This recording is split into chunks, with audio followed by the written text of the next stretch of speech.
2. Welcome, everybody, to HT Podcast. I'm sure you all know that this has been perhaps the most dramatic week of all time in YouTube history. Things happened that nobody could have predicted. They've all happened here this week. We brought all the tea out, as you can see. Lipton's finest. I assure you that the entire studio smells of Lipton's finest tea, of whom, by the way, is not a sponsor, just a fan. It is very good tea. So we're going to talk about all that stuff, obviously. Thank you to Day 2 Tushy, our wonderful, beautiful sponsor. And before we start with the tea, actually, you know, a little current event in our own life, one of our Teddy Fresh employees tested positive for coronavirus. And the last 2 days has been totally insane of us trying to be like, holy fuck, like our life flashed before our eyes. Yeah, because when the virus hit really hard, we all started to work from home, but slowly it's really hard to not actually work in the same space. Well, the lockdown was lifted, I mean. Lockdown was lifted, and regardless, we deal with apparel, you need to see it in person, you need to design and review stuff in person. So I've been working with him pretty closely, and just a lot of people on our team have been working with that person pretty closely. But we were wearing masks the whole time. And Dan Dan, you had a close encounter with him too, didn't you? Mm-hmm. Yeah, just they needed some help in the Teddy Fresh office last week to move some stuff around. So I was like moving heavy equipment with him last week. So when I heard he was infected, it was like, so we were all freaking out.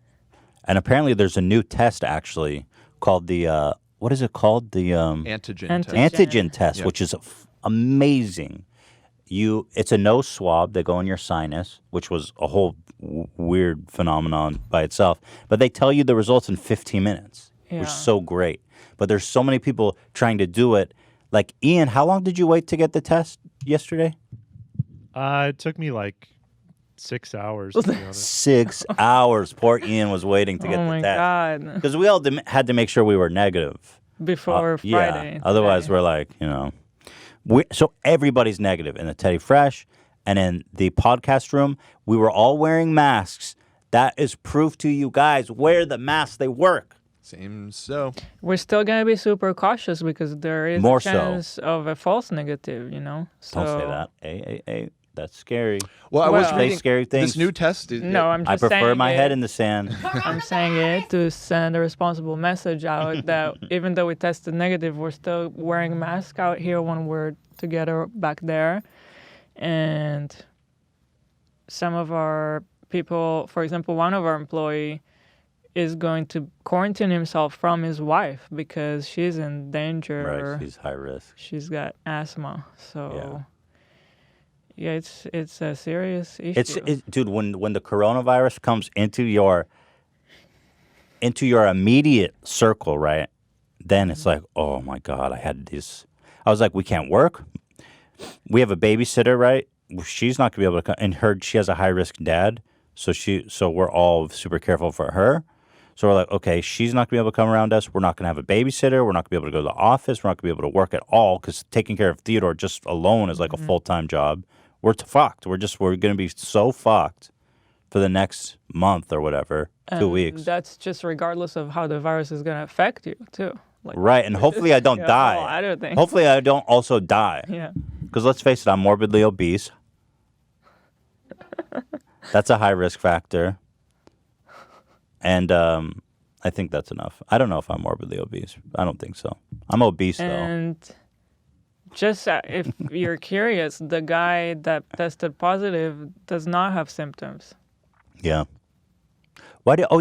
Somebody told him someone he knew tested positive. Someone so that contact he hung out tracer. With. Yeah. They had a friend over. Yeah. About twice. Right. And then that friend told him she tested positive. And that's when he went and tested right away, and he was positive. And I will say congratulations to America for smashing yet again the daily record. I think we got like 56,000 new cases yesterday. So really,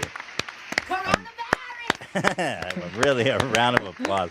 At this point, what can you really do except just watch the world burn? Mm-hmm. I mean, what the fuck can we do at this point? The country is literally closing its borders to us. The world, you mean? The world. What did I say? The country. Yeah, yes, the world. Nobody wants us because we're plagued. We're a plague-ridden society. Do you understand that? We have a plague here in the United States that every other wealthy country has now reopened their economy, and they're just they're good. They conquered it, but we are plagued. We are Plague Inc. You know that game? We are the epicenter of Plague Inc. I don't know what. That's not a good analogy because if this was Plague Inc., the virus would be doing poorly because it's just infected the United States. Mm. You don't know that game Plague Inc., where you play as a virus and you try to kill all of humanity? No. It's awesome. It's such a good game. You guys never played that for real? I know of it. It's so fun. It is actually a really fun game. Sure. You engineer a virus, and you're to give it the perfect virility to wipe out humanity. Mm. And you get to like upgrade certain aspects like contagion, like death, fatality, like how deadly it is, how it spreads, and you kind of got to, because you don't want it to be too deadly, otherwise it doesn't spread a lot. Okay. Right? And so you have to spend your points carefully. What kind of a nerd thought about that game? I don't know, but it's really fun. I think that game was developed in the Wuhan laboratory in China, yes. Coronavirus! Anyway, that's our update. You know what else shocked the hell out of me? Was that we showed up on John Oliver. A clip of Papa showed up on John Oliver. Let's pull this up. Watch us get claimed. Watch us get claimed for showing our clip on his show. Watch it happen. For his behaviour, arguing that the conference call was leaked as part of a dude, conspiracy. They're gonna fucking claim our clip on his show, and that he only used that slur in the course of explaining that he doesn't use it. And that's an argument he's tried to make repeatedly, like in this interview, where he attempts to prove that he's not a fan of the N-word in the weirdest imaginable way. If I go to dinner and somebody uses that word one time, don't say the word, and I'll get up and leave dinner. I'll literally, and I've done that more than once. But it's there just I not am. a good word. Yeah. Congratulations. There we have it. Papa's That in was the house. pretty surreal because we watched this show regularly, and Well, I didn't. People told me before I saw it.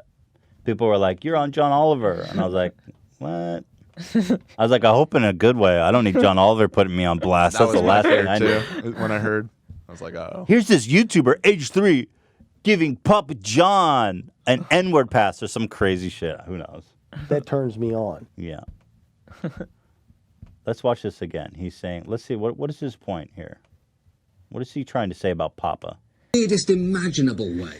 If I go to dinner and somebody uses that word one time, don't say the word, and I'll get up and leave dinner. I'll literally, and I've done that more than once. I was kind of But, sad that he it's didn't just include not my a good word. response because I remember he went, if I go to dinner to someone and they use the N-word one time and I'll leave. yeah, And I said, I don't usually go to dinner with people that say the N-word. yeah. So I was hoping he would include that. But you know what? Papa is just trying to clear his name here, and let's see what John Oliver's point is. Yeah. Nothing says I'm not a racist like repeatedly making dinner plans with people who might say the N-word. That's my joke, you motherfucker. They watched the podcast, took my joke, and cut it out. Leaving once they do in fact say it. I didn't realise there was a more repulsive type of Papa John's dinner than this kind, but it does turn out that I would... You bitch. You don't even know anything about pizza, you greasy fucking... I'm all... Hey, Pizza's actually very nutritious. Now that's propaganda. Did I say anything offensive? Do I need to back it up? I'm Back only... it up. I'm a only fan. saying, coming from a dude from England... I'm a fan of John Oliver, so watch it. I just don't think he's in the right to talk shit on Papa John pizza. I just don't think it's right. And I got to stand up for my boy, especially when they're going to steal my joke, cut my ass out. Wait. I thought we resolved this, though, in that Papa John's has fallen off a cliff in terms of quality since Papa's gone. Even So we don't really the need to Papa said stick it up. himself. But Yeah, we don't need to hold stick up the for phone the pizza. because there's a pizza grading system, and if you look at that, that looks like a pretty good pie. That looks like I'm not seeing even I don't spread. think You so. see all those cracks Yeah. where you can I see the see- sauce popping well, through? it's kind of like the This it's looks like like a bad one. 10 pixels. So Is I the can't cheese tell. going all the way up to the... Look at the bottom left of that pizza. You see the cheese going Yeah. all the way up to the corner? Dude, Papa that would looks not like approve. a great pie. I don't He know would what not you're tripping approve. about. I would eat that right. Papa would I not wouldn't eat that right now. approve of that pizza. I think Papa would give that a 7 out of 10. I love pizza and I love people. That's a It almost sounds like he eats people. Yeah, right. Go ahead, play it again. I love pizza and I love people. He eats people. No, we love Papa here, friend of the show, obviously. But I think that's a good looking pizza, and I'm not going to get stuck on this for too long. Okay, let's move on, Hila. Okay, there's so much drama to cover. So there's Dr. Disrespect, who was completely and forever banned from Twitch. Okay, that's one. There's Shane Dawson, V Tati, V Jeffree Star, V the world. V the world, The V Smiths. James Charles the in the mix, Smith too. family came down on Shane Dawson, and then James Charles is just. I think James Charles is just Kermit the Frog with T. He is Kermit the Frog from that meme. You know what I mean? Oh, from the Because knows he's what you literally just chilling Just back. watching. Yeah. Hi, sisters. Yeah. And then there's another one. Oh, and then our friend of the show, Chris D'Elia. Wow. Okay. So before I start talking about the drama, I want to say this emphatically, okay? Keep me in check, Eula, as we talk about these, because these are people.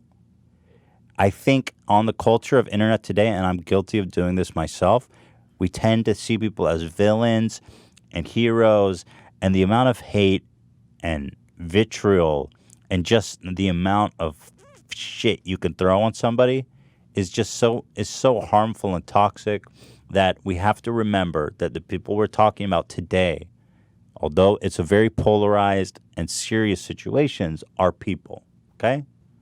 And then there was another loss this week too. Right. There was right, Hila. There was a Twitch streamer that tragically took his life. He was like a big WoW player. I wasn't familiar with him, but Dan, I know Dan had told me he was quite familiar with them. Is that right, Dan? No, I didn't follow him or anything. I knew of him though because he was he's been in the WoW community for as long as I can remember. I've been hearing about him. So yeah. But to be honest, I'm not super familiar enough to know why or what happened. But I know like I think it was another issue of mental illness. People were saying he was bipolar, and it's like people on the internet are just so fucking cruel. He tweeted out something about his ex-girlfriend from And 6 months ago. I don't think we said his name. Rekful Yeah, Rekful. is the Thank you. streamer, Yeah. and his name is Byron. Yes. He tweeted out something to his ex-girlfriend being like, I want to marry you. And people were like clowning on him. Now, obviously, you can't boil down someone's... I don't know enough, let's say, to know how much something like that actually contributed to his suicide. So I'm not going to make that claim. But what I can say is that people are so fucking cruel online. And I think I'm just so... And again, this might come off as hypocritical because I've definitely thrown a lot of shit and shade all over the place. But it's just some people are just so fucking cruel, man. Myself included, I guess. I don't know. But I'm going to talk about this stuff, and I'm going to try to be as humanizing as possible of the people we're talking about, right? I think that's important. So the first one, Dr. Disrespect, Titan of Twitch. I think after Ninja and Shroud, they both went to Mixer, right? And Twitch was probably one of the top, definitely seems to be having the biggest name recognition on Twitch. He even did this, he signed a multi-year contract with them. He made this huge, did you see this video they made together? It was like some epic shit. The skydiving thing? I mean, and this just came out, right? Like a month or two or recently. Yeah, it was a couple months ago. Let's see. Dr. DisRespect Twitch banner or ad. What do you call that shit? It would be a commercial. Yeah, here it is. This is like the most epic shit I ever saw, and this just came out. March. So they were all in on Doc. They were investing. I mean, this is like a high-end production. Is that what you meant? Right? Me? Sure. You act like I've never felt the descent of a military stealth spacecraft before.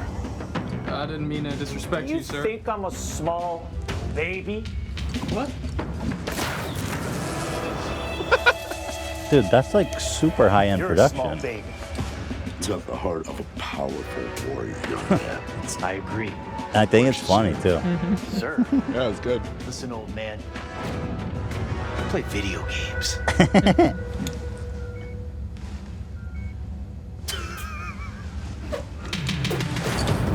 What are we giggling about, gentlemen? I just don't play games to play games.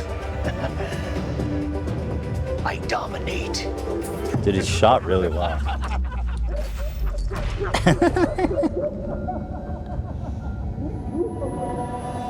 Years ago, I started my hotshot gaming career in a small room with an old 1800s antique desk my mom gave me and a $300 Hewlett-Packard computer.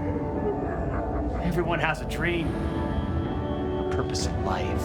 I'm at the tippity top of the mountain, and I'm only halfway up. I'm in peak condition, and I'm not even in shape. You'll realize someday that every man must decide. Hit that start streaming button.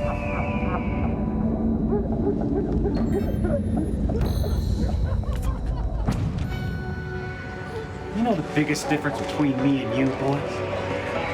Is that I can fly without space. It's so ridiculous. It's a great, first of all, it's great. Yeah. Everybody loved it. It's crazy. Dude, they probably spent, that's sick. That's a sick ad, dude.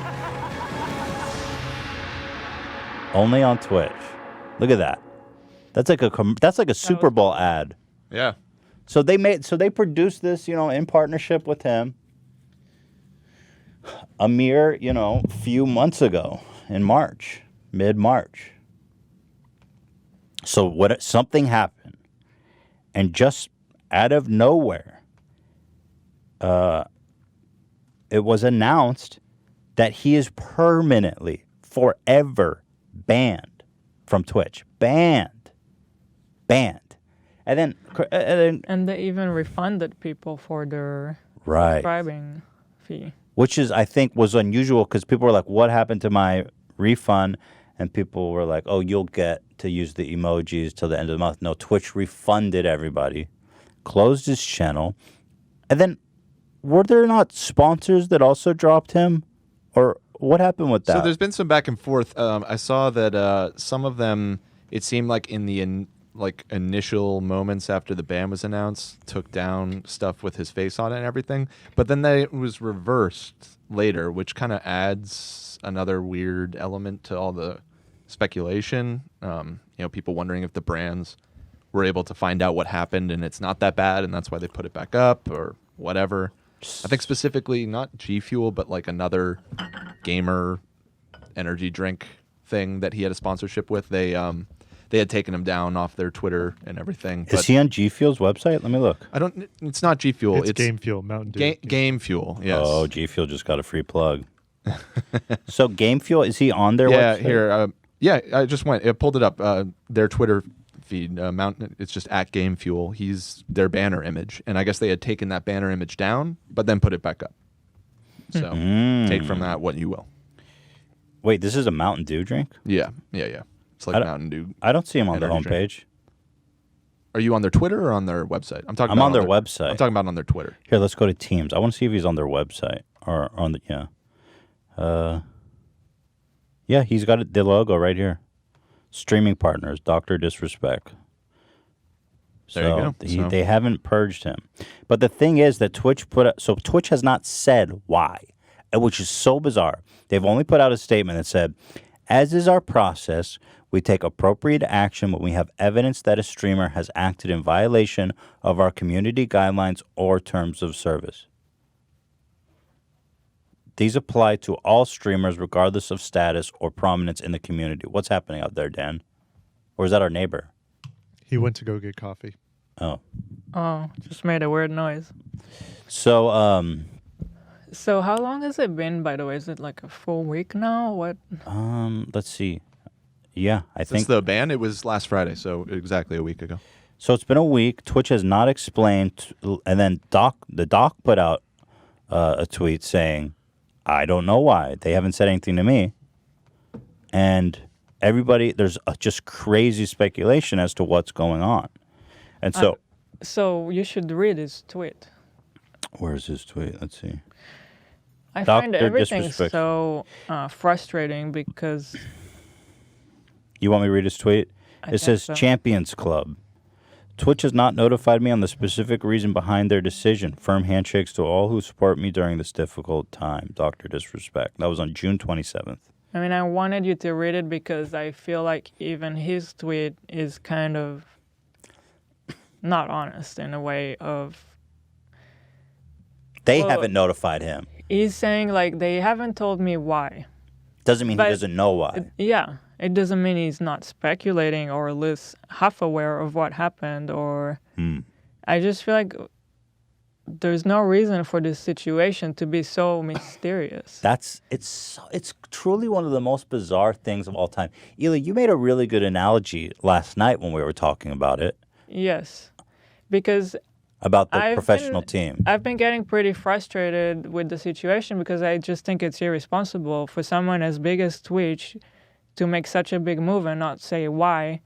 And it's been a week now and everyone is speculating and speculating.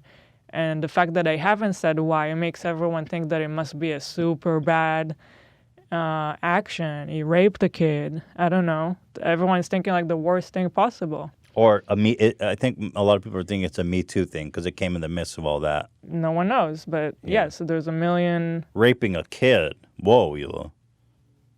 I mean, She's just saying people are assuming the worst. I'm just saying, yeah, people are assuming the worst right now. Right. And the fact that they haven't even put a little tiny bit of statement to stop all the speculations is irresponsible on their part. What I said to you last night was like, can you imagine seeing that in any other big field?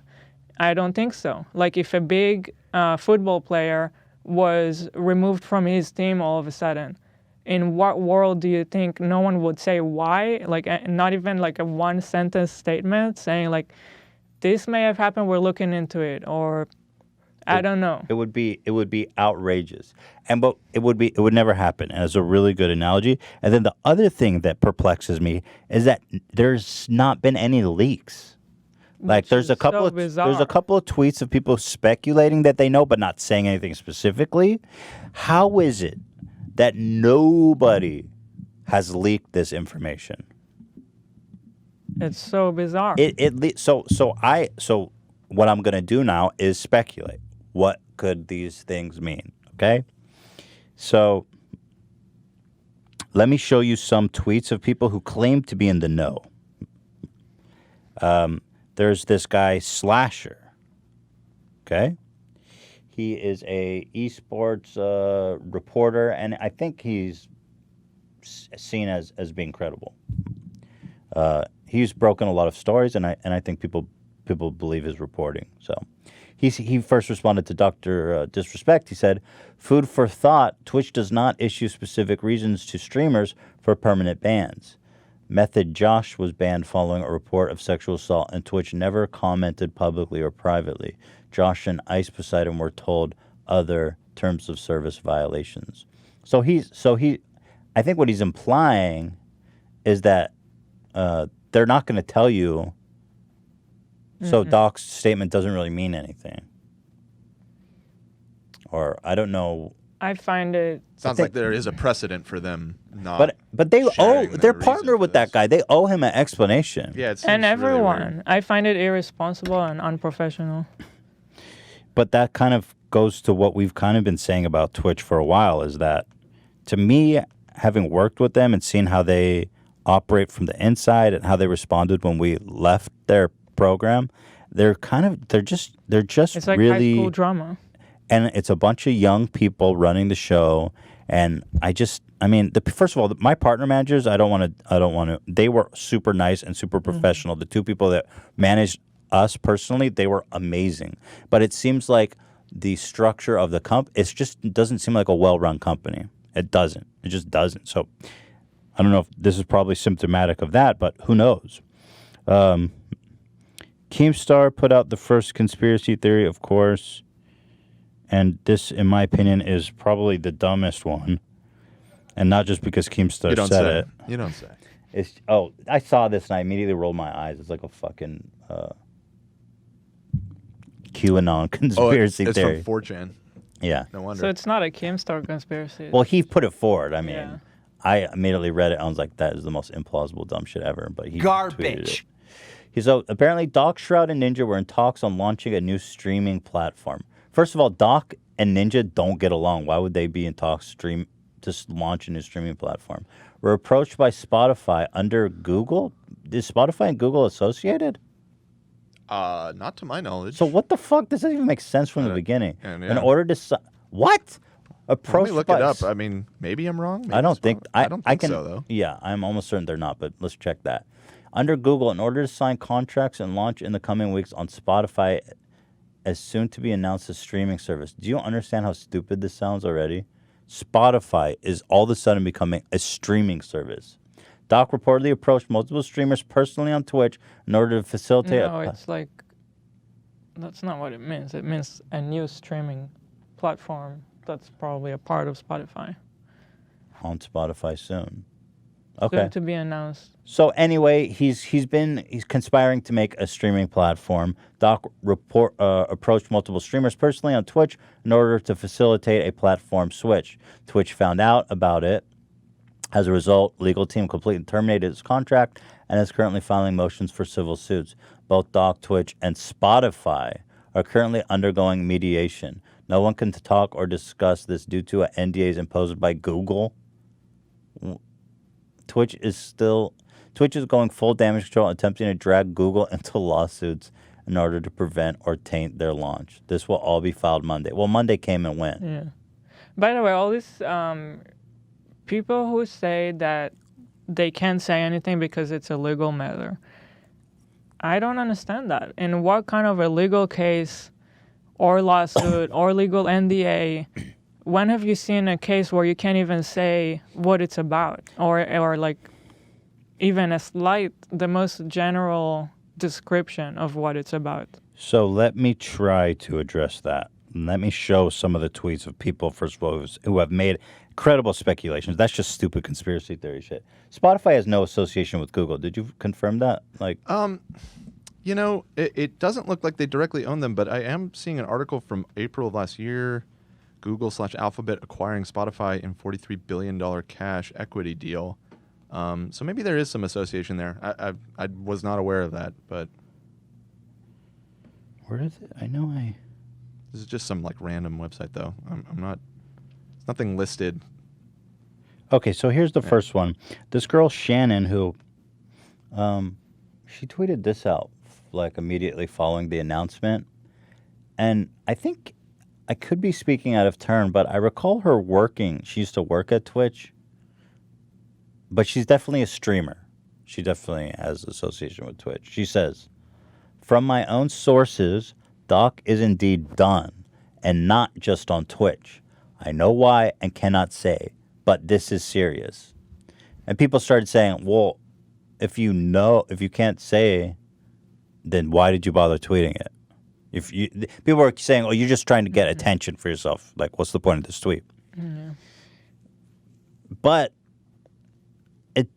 So let's say, hypothetically, let's assume the worst, right? Like, she's implying, what is she implying? That I think what she's implying is that he has a credible allegation of some kind of Me Too thing.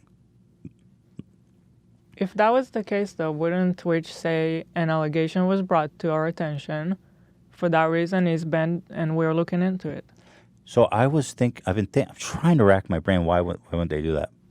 My thing is, like, I think they just want to avoid any responsibility one way or the other. They're trying to have their cake and eat it too, right? Right, that's not okay, though. Which isn't a good it's just not a fair policy. They're thinking, if we ban him and it let's say he's accused of rape, and they say, if we ban him and he's exonerated a year later, we're going to look like the biggest fucks, and probably he can even sue us because we have this partnership. I don't think so if they put a legitimate effort into looking into it and do a legitimate investigation into the allegation. If they do and they come with results, then they have all the power to follow according to the results, follow up. So what if... I think it's worse right now for Doc, because what if it's not as bad as everyone is thinking? Yeah, then everyone in their mind is already thinking, oh, Doc is that guy that probably raped someone. What could be bad enough that they would permanently ban like one of their biggest partners? Who, by the way, is a massive pull to the platform. Like, he's a huge attraction. I don't know, and it's not our job to sit here and speculate. But it's just guesses. The other thing that I'm thinking about Twitch, trying to understand what they're doing, is let's say there's these credible accusations against him. So if they don't drop him, then they're afraid of being like, oh, Twitch knew? So like a reporter goes, oh, we have evidence that Twitch knew for this X amount of time and didn't act. That's why they're okay to drop him right now. Right. While they're looking into it. But they need to properly look into it and investigate. Well, then the other thing is like Slasher said, it's their policy to not state a reason. So maybe they're just abiding by that. It didn't say it's their policy. He says he didn't say it. He says it's something they don't do. He said they didn't specifically say in the past, but it was following a sexual allegation. So it sounds like there was already context out there based on what he said. Yeah, If you open that tweet again, he said, following an allegation, they dropped someone and they didn't specify. Mm-hmm. I don't understand how there's not more public information about it. Anyway, this pretty much is like one of the big things out there. Hey, we're actually at 30 minutes if we want to take a quick break. So let me just finish my point here. Okay. Thank you for the reminder. So sorry to interrupt. Yeah, I thought it was a soundbite at first. No, that's the real deal. By the way, I kept digging on this. It doesn't look like... It looks like Google was thinking about buying Spotify last year or something, but it doesn't look like it. I feel like if there was any association, I would know that. Because they're always like, we've got all these opportunities with all these companies we own. Mm-hmm. And wait, Spotify is buying podcasts from YouTube. Hello, Joe Rogan. That was like a huge story. People are like, Spotify bought it. That's not related to live streaming. Well, yeah, but he's saying that there's some... Okay, whatever. I'm over it. It's a stupid conspiracy theory. Yeah, you're focusing on the part that doesn't matter that much. It's the least credible. Yeah. So, theory, you know what? Let's take a break and we'll dig in a little deeper because I'm never going to get out of this. So, we'll be right back after this quick commercial break. You poop, you wash, you dry. It's a 3-step process. Tushy is in the business of ass blasting with water. Everyone has an ass. Everybody? Everybody has an ass. Everyone deserves the gift of Tushy. Wiping your butt with dry toilet paper does not remove all the shit. This is the actual copy. This is awesome. I love Tushy. If you poop on any other part of your body, would you just wipe it off with dry paper? No. But I don't see myself pooping anywhere else on the body, but good analogy. If you got poop on any other part of your body. Yeah. I like it better poop on your other part of your body. But would you wipe it off with dry paper? Hell no. Water cleans better than dry paper. It's just that simple. Let's be frank here. Thankfully, there's now a sleek bidet attachment that clips onto your existing toilet and sprays your butt completely clean with fresh water, and it's called Tushy. It's the best thing you could do for your butt. Tushy sprays directly to your ass.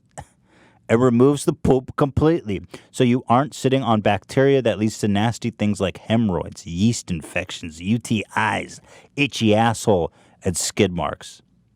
Bidets are common in the rest of the world. It's time us in America catch the fuck up. I'm just going to drop a F-bomb because they say shit in here. But it's true. It's disgusting. You're just wiping shit in your asshole. Let's get it clean. Clean enough to eat, right, Elo? Mm-mm. Yeah.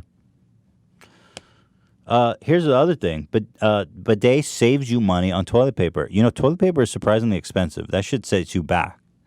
I mean, like you go there, you get a pack of toilet paper, you're like $30 fucking. It's expensive. Am I wrong? I've always been surprised by how expensive toilet paper is. Back me up. How much toilet paper are you buying? $30. It's not Maybe $30. not, but it's like $15 for like 30 rolls. I mean, it sets you back. It's like a big ticket item at the grocery store. Is nobody backing me up here? You guys are all square as hell. Nobody crickets? Toilet paper's expensive. Yes, it's very expensive. What the Very fuck? Just cut it. No, leave it in. Insolence. Wait, you guys don't agree that toilet paper is expensive? Well, it's not $30. Well, I back that up. That's some serious, like, Bill Gates saying how You much got could a it, yeah. gallon of milk cost. No, it's like $15 for 30 rolls, isn't it? I don't know that it's even 15. You getting that Kirkland brand? What are you getting? You buying in bulk? Yeah. Yeah. Kirkland brand? Well, whatever. I don't know. I just buy You whatever. buying, you buying by the pallet? I'm not. I'm not. I'm not. You got a barrel of toilet paper? Shut up! You guys know, bro. I'll show that. I'll pull it up on Amazon It's like right now. $8 to $10. You guys really trying to make me into Bill Gates $30 hamburger That's helper? what it sounded like. You're like, Bullshit. $30? Hold on. Toilet paper. Let's do a name brand like Charmin. This is Charmin. Charmin's a good brand. That's Look the at good stuff. That's the good stuff. Look, fucking 24. Oh, it's all sold out. Look at this. 24 rolls. Don't look on Amazon. $28. No, What I'm looking at a this shit is 12 overpriced. pack of Charmin Ultra Go at on CVS, Walmart or something. $13. It's $13. But this is a Supreme roll, Dan. That's like some little bullshit. No, this is Charmin Ultra Soft Toilet Paper, 12 You mega pack. gotta get the Kirkland brand 2-ply. Okay, fine. Kirkland brand 2-ply. No, go on like Target to really see. Okay, fine. Target. What the fuck?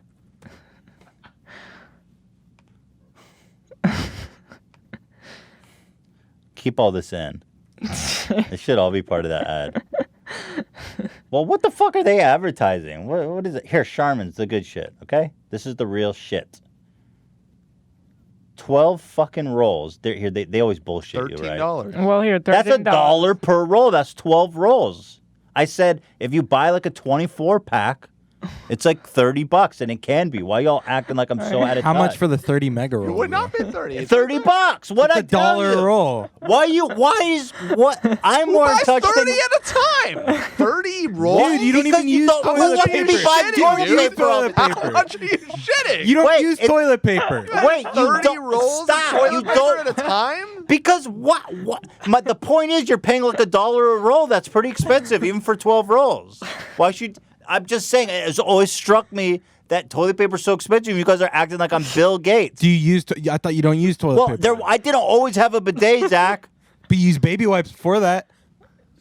So what? I still have a perspective about toilet paper. Hey, by the way, can we talk about how they bullshit? 30 rolls equals 120 rolls. Shut up, it's 30 rolls. It's the double roll. Yeah, but nobody It's like sells single quadruple rolls. roll. It's quadruple They're like, roll. this roll is 20 times the usual roll. Buying one roll is like getting a 20 pack. You guys need to apologize to me. You guys owe me an apology. I'm waiting. I'm not apologizing because you didn't specify the amount when you Right. initially said it. Yeah. You said $30 Yeah. for toilet paper. I was like, what kind But of toilet dude- paper are you buying? Dude, Well, yeah, I like to obviously, if you stock buy up. like 500 rolls of toilet paper, I like to stock it's gonna be up. expensive. no, I like to stock What- up. what- Okay, but Can we agree that toilet paper is expensive? You guys want None to give of me us that? had the real estate in our apartment for 500 rolls of toilet do you paper guys at a time. not? You guys don't dispute that toilet paper is expensive right now to me on record. I remember that it used to seem expensive to us when we were super broke and we had like no money. Dude, why do you got to make it like a class issue? I'm just speaking for the people. $1 a roll? Yes. Well, what brand do you guys buy? I made something equivalent to this, you know. Gotta get that Kirkland 2-ply. Stop think with we- the Kirkland, Zach. Kirkland 2-ply. I think we do get that. God, you're obsessed with Kirkland 2-ply, I Zach. fucking love Costco. It's great on the ass. Okay, how much is Kirkland 2? Dude, you guys, I'm hoping that people out there, the point is that, like, you know, you're spending $30 a month if you have a family. No, that shit will last you more than a month. I never kept track of how much toilet paper I use, so I actually don't know how much I go through in a month, like the two of us. Yeah, it lasts you a few months, I think. You don't buy toilet paper every time you. Look, you go to the grocery store, you spend about $100, and then it's always like, dude, like 30% of this was fucking on toilet paper. It's annoying. And then paper towels is a whole nother thing. It's like, oh, great. You know, 50% of my $100 bill is toilet paper and... A 30-pack of Kirkland 2-ply is $20. Boom. That's pretty expensive. It's not 30. I think that's a deal, man. Of course there's a range, dude. You're talking about Kirkland 2-ply. That's like the fucking bottom rung. You know what I will? You just said that's what you guys use. But it's Costco. You need a membership to buy that. 2-ply. Are you even including the cost of membership? 2-ply. Hold on. You have to include the cost of membership. Yeah, but in you're the going to price. amortize that Ian over have a to say year. about this? It's a year. You got to Ian, amortize you're that. suspiciously I silent. really wonder what does Ian have to say about this. I don't know. Toilet paper adds up. Thank you. Fuck you, Ian speaks the truth. It adds up, and that's the point. Thank And you. can we shift it back to our sponsor, Tushy. All right, wait, real quick. I will agree with you that baby wipes are expensive. Baby wipes Nobody's are expensive. talking about that. I'm saying we're talking about ass I'm plastic. muting your We're mic. in the He's out. He's been muted. He took away his mic. They're expensive. Zach. Now it's just everybody's muted. Dan pulled the plug. Everybody's muted. Dan pulled the plug on everybody. Listen, there's a commonality. We all agree that toilet paper doesn't clean properly and it's way too expensive. With Tushy, you don't have to buy toilet paper again. Okay? You can still use a little bit. They give you permission. They says you can use a little bit to pat yourself dry, but that amount is negligible. So that $30 pack is going to be ending up lasting you maybe a decade. And guess what? It won't clog your toilets either, Zach. Talking about baby wipes. How dare you? Devastate our environment. Tushy sprays your ass with fresh water. It's not toilet water. Tushy connects to the water supply behind your toilet to spray your dirty parts with clean, fresh water. It's the same water you brush your teeth with. Wet wipes are worse than toilet paper. They're terrible for the environment. If you don't believe me, Google Fatberg. You will regret it. And they also cause anal fissures, which don't Google that, by the way. You don't want anal fissures. Guess what? Tushy is only $79. That's $79. That pays in dividends. You pay that off in like, I don't know, a month, depending on how much you shit and how many people are in your family. That's an investment. $79. What do you mean? Oh, well, on not buying toilet paper. It's like That'd an be investment. It pays that'd be dividends. like 4 to 6 It purchases. pays of toilet. dividends. They also have an ottoman that helps you get everything out. You put your feet up. It's like a sexy tooth or cloud. You put your feet up, and it helps you poop. It's also only $69. Very nice. So go to hellotushy.com/H3H3 and get 10% off your order. Guys, please support our sponsor because, let's face it, they're the only one left. So please go to hellotushy.com/H3H3 for 10% off your order.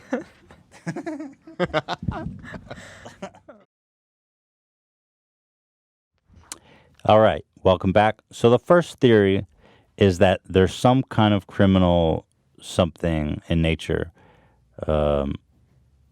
which would apparently explain why everyone's so hush-hush if it's so sensitive. Because let's face it,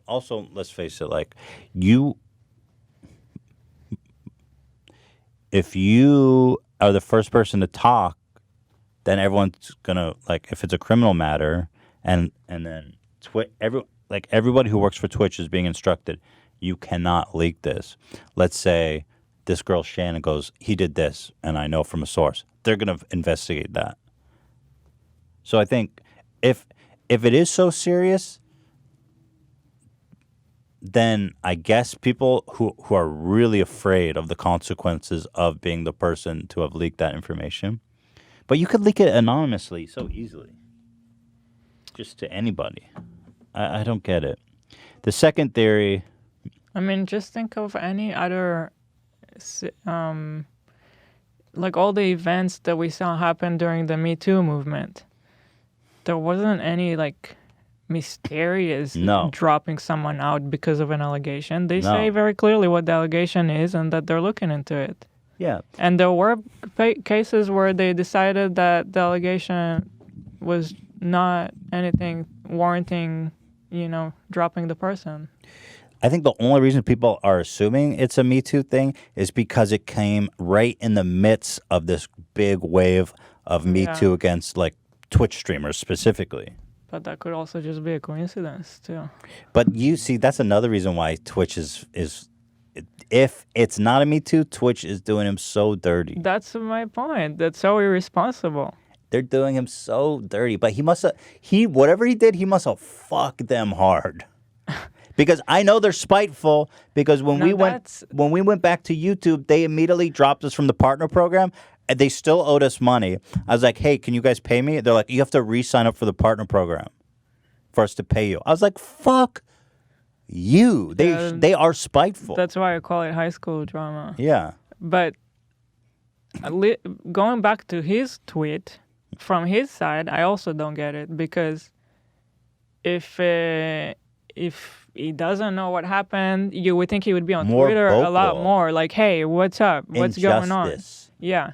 Outrage. And that's a really good point, too, because his tweet was very cordial. Like, hey, guys. Yeah. We don't know what's going on, but thanks for sticking with me. If it was me and I really didn't have any suspicion and I didn't know and I knew I didn't do anything wrong, I'd be like, what the fuck? We demand answers. But nothing. Everybody's silent. And even if you're taking legal action, that doesn't mean you can't talk about it. You would still be vocal about it. I'm going to stop you there. Lawyers always say don't speak publicly on the case because it can be used against you. Lawyers always advise their clients to not speak publicly. Always. To a certain degree. I think always. Not to say that he can't say a word about it. That's actually harming him. So that's maybe it's harming him right now, but it might be helpful to his legal case to not say anything. It is very possible that lawyers, if there's a legal dispute going on, which is very likely, that his lawyers would tell him, do not say anything publicly yet. Mm-hmm.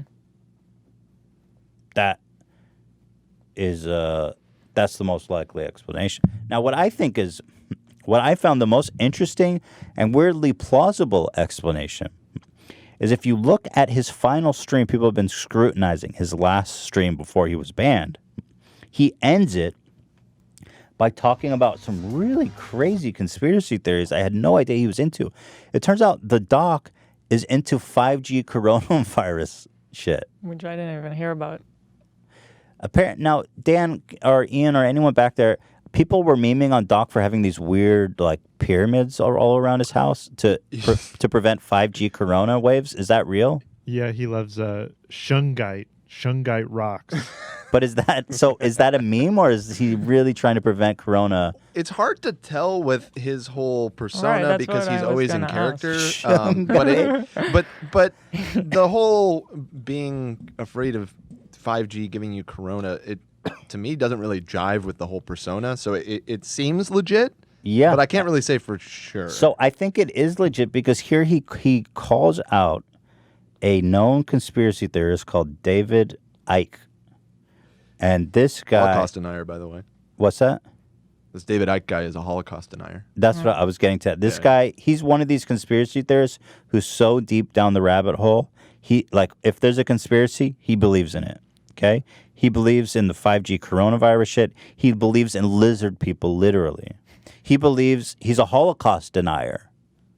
People have speculated that he thinks lizard people is an analogy for Jews. What? I swear to God. I mean, just go to his Wikipedia page and read up on this guy. He is a fucking. He's a kook. He's a kook. I mean, that's putting it mildly. So the doc gives a very sincere and strange shout out to him in his final moments of Twitch. And for example, if I look at YouTube policy, they're very sensitive about these kinds of misinformation. That's very important right now. Also owned by Amazon, who is rivals of Facebook. Mark Zuckerberg and Jeff Bezos. Are we going on a conspiracy theory right now? Yeah, I'm not wait, hold on. following what you're saying. Yeah, me neither. I stopped following what I was saying. Wait, Jeff is. I think I lost. I think got lost in the sauce. Let me start over. You need more Shungai rock. I just became fucking Charlie from. Yeah, a little bit. You think they're hitting us with the 5G I need waves some right now? Shungai. And it kind of. I think what I was meaning to say is that there's a big push right now to prevent misinformation on social media platforms. YouTube, Facebook, Twitter are all taking hard stances. Facebook is not. Facebook is starting to they're being boycotted. They're trying to, They're being, they are because literally like they're having their own adpocalypse on Facebook right now. Yeah. Good. Because they're not doing anything to stop Yeah. shit like this. And so Jeff Bezos is what it's getting to, who is in the same stratosphere as all these people, right? He owns Twitch. He owns Amazon. I think they're taking I think this is the most plausible theory. They saw this, and they're taking a super hard stance about spreading misinformation. Which I if believe it's that, why with all the what's with all the mystery? Because they're fucking a terribly run company. And from what I understand, this isn't the first time that he's promoted these kind of conspiracy theories. When did he So talk might have about already, the 5G corona? I was reading that he's done it on stream before. So I think you're right, Ethan, that this does seem the most plausible, that he was perhaps on thin ice already, like they had warned him about not talking about this, and then he did it again, and so they banned him. But I agree, Eli, they should say that. It's, So leaving Twitch is like, it's just another day. We warned you. We're you're banned. getting messages from people who are not even YouTubers, don't even follow YouTube or Twitch in general, asking like, hey, what's with this dog guy? It's like the biggest mystery of the year. And what's weird? And now anyone who's heard the doc, the second thought that they have in their head is like, oh, he must have raped someone. It's crazy. Well, these people are going to look really dumb when it's just like he's a conspiracy theorist and he's promoting dumb shit. I mean, that's a far cry from. Yeah, I mean, all of the. Yeah, I mean, the thing is though that these people that seem to be implying that they're in the know, like the girl you were talking about and the slasher guy.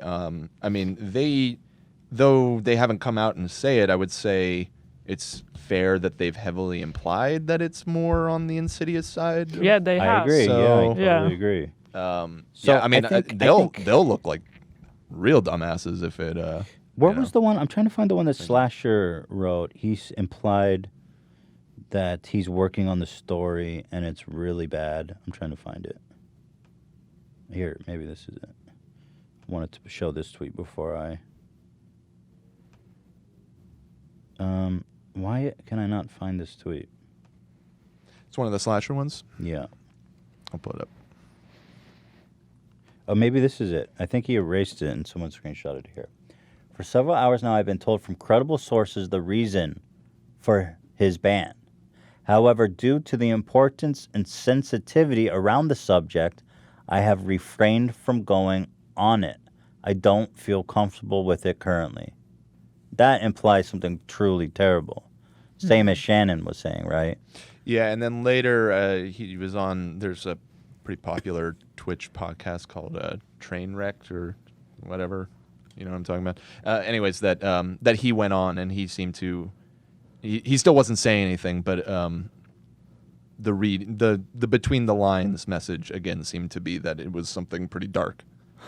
So, in a vacuum, if these people weren't saying this, I would assume it's this. But let's watch this clip and you guys tell me what you think.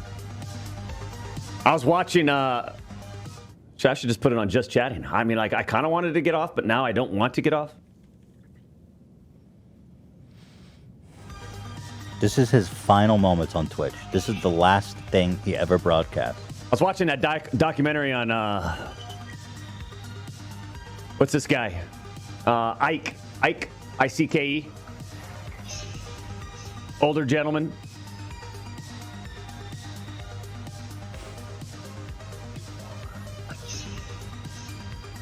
What is he doing? He's sitting there quietly.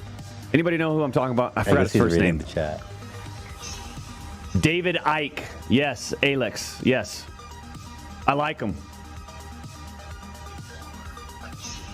Even if like it's like it just kind of, you know, rather than this, it's on Netflix. I believe it's on Netflix. Or is it Amazon? It's one of the two. It's either Amazon or Netflix. Little documentary on him. It's pretty enlightening. All it allows you to do is just sort of like, you know, allows you to step outside of the box just a little bit. I, for one, don't want a bunch of his fans going and learning about Holocaust denial. Not true, not whatever. I don't know what's in that documentary, the whole by goal, the way. though, So is... I don't want to say that he's promoting that. Again, I think got to just be fair, okay? He's not promoting Holocaust denial, right? I don't know what's in that documentary he watched either. Just looked it up. It looks like it is on Amazon. Everything's on Amazon, bro. Be pretty ironic that he got banned for talking that about is something on that's on Amazon on Twitch. So wait, can you read the synopsis of that? Well, it sounds it says the first authorized documentary exploring the life of famed conspiracy theorist David Icke, the madman who has been proven right again and again. Okay, that's the synopsis on Amazon. And written and directed by David Icke. Not directed, but he is in it. So you know, that is great. That yeah. He goes on. He like goes into these trances. I don't know. I guess he's just reading the chat. I actually bought the, Mrs. Assassin bought the book, actually, not me. I shouldn't take the credit. Because she's staring at me right now with a blade saying, I did.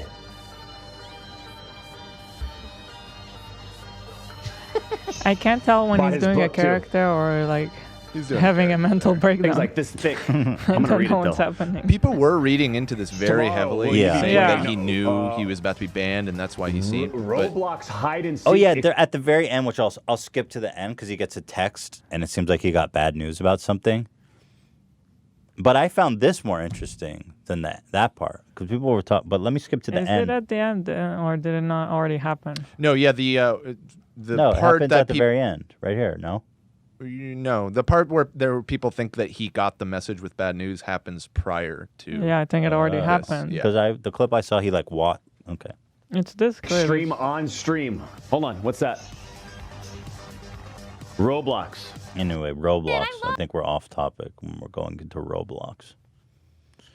So wait, where do I find the part where is it in this very same? Where did he get the bad news? I mean, you'd have to watch the whole thing. I don't know the exact time. Probably Someone around back here. there. Someone back there. Timestamp me. So.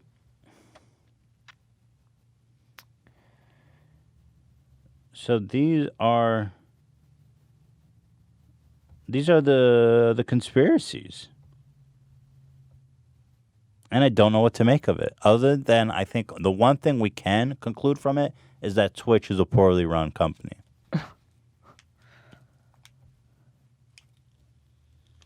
But it's the craziest thing ever. It's at 2:09. Oh, Discord's not open. No, I'm just telling you from the comments. It's at 2:09. Oh, good. There you go. All right, 2:09. This is apparently when everyone was watching very closely. It has to happen.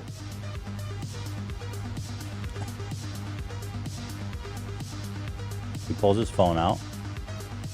He's reading a text. Yeah, they say right there, He his looks- whole demeanor has changed suddenly.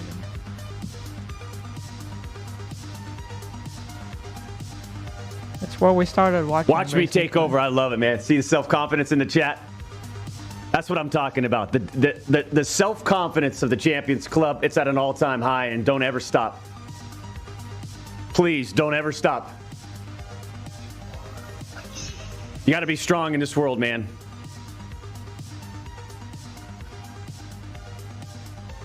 I was watching. Oh, so I That's should just where put it we on just started chatting. watching. I mean, like I.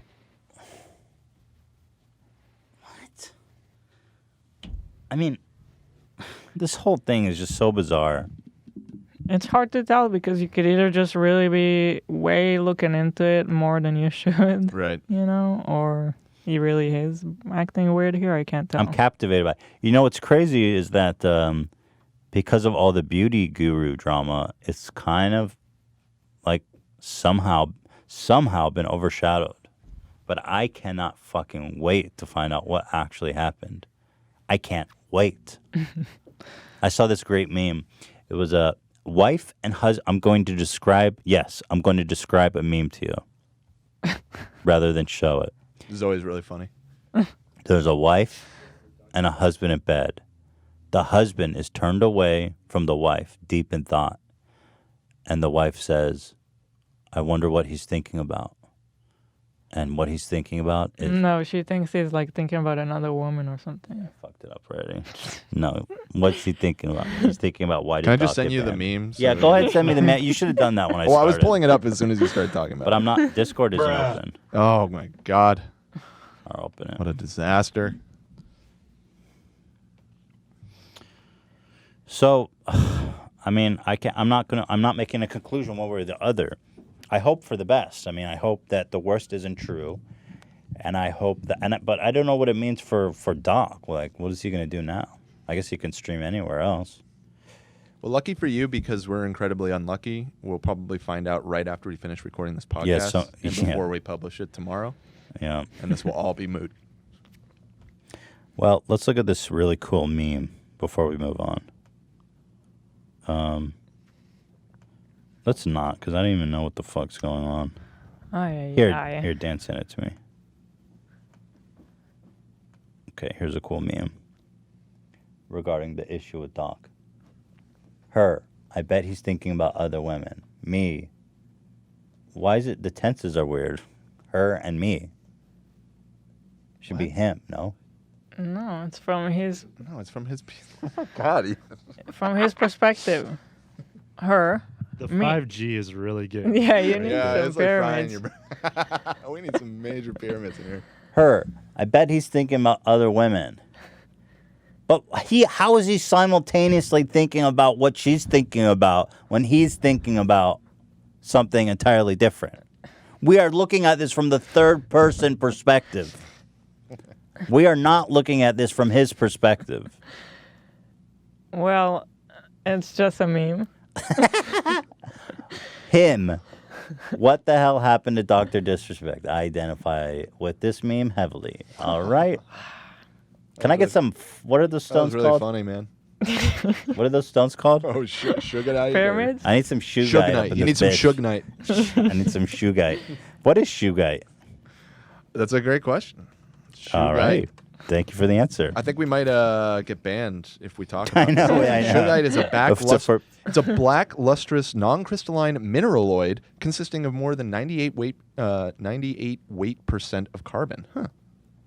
Shugite. and does it say anything about its frequency? Oh, that's a good question. Does it have the same frequency as 5G? I don't see anything about hertz, megahertz, gigahertz, any sort of hertz here in the Wikipedia article about it. But that's probably because it's being censored by the NWO. So, all right, are we ready to move on to Shane Dawson? Shane Dawson is in what can only be described as Logan Paul. He's in a Logan Paul exile. You know when Napoleon waged war on all of Europe and they sent him to an island? They don't want to kill him because they respected him too much. They just exiled him from all of Europe. They sent his ass to an island. What was that island called? You remember? Oh, I don't remember the name of it. They sent him to an island, bro. That's what they did to Shane. They're like, you are exiled from YouTube. All three. I have never seen this happen to anyone since Logan Paul filmed a corpse in the forest. Elba is the island. Elbow? Elba. Oh, Elba. Yeah. Wait, isn't that where the Spanish people party now? Or that's Ibiza? It's a bees. That's a bees. visa. Visa. Elba. It's close. I wonder what goes on Elba these days. That's a good question. Yeah. Maybe we should throw a rave there. Man, the whole story of Napoleon on Elba is crazy. He tried to come back. It was crazy. He did come back. He tried. Yeah, but it didn't work. He raised another. Yeah. He raised another army. Yeah, but he got owned. Didn't he swim back? Wasn't that the story? That is definitely not true. I heard he swam back. I can tell you. My history teacher fucked me then. I can tell you as someone who has a very poor understanding of everything that he did not swim back. I heard differently. Zach, let me get this straight. Hold on. Let me probe deeper here.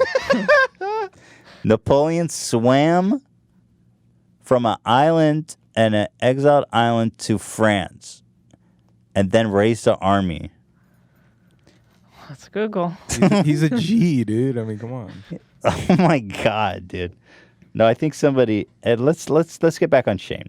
You were looking that up. He didn't swim. Come on, who are we kidding? I want to know if he swam. I'm looking it up. I think he swam, dude. No, he didn't.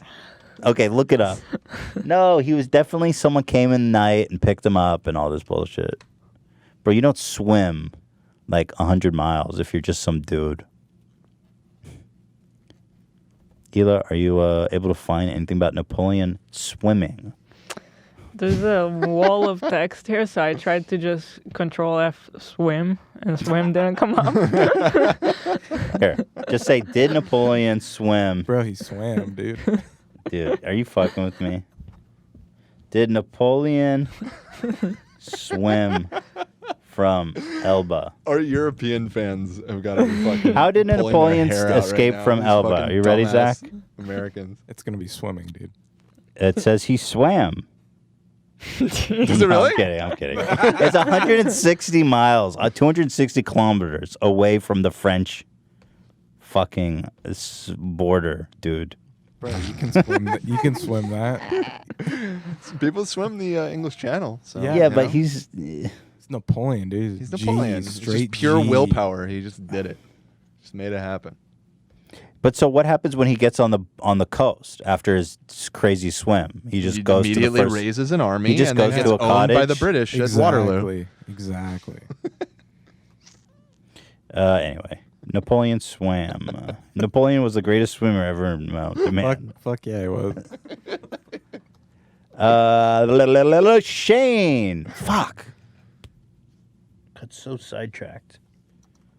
So Shane is exiled like Napoleon, is what I was meaning to say. Ela, what are you typing so furiously? She's still. Are we still on This is the way more Napoleon? interesting than the Shane drama, dude. Come on. You think you're in the swimming? No, because conspiracy. I see that he sneaked out of there, but they don't say Somebody came with a boat and picked his ass up at night. Probably. I'm seeing that Elba Island is not far from the coast. I told you it's 150 miles. He swam. People swim from Alcatraz.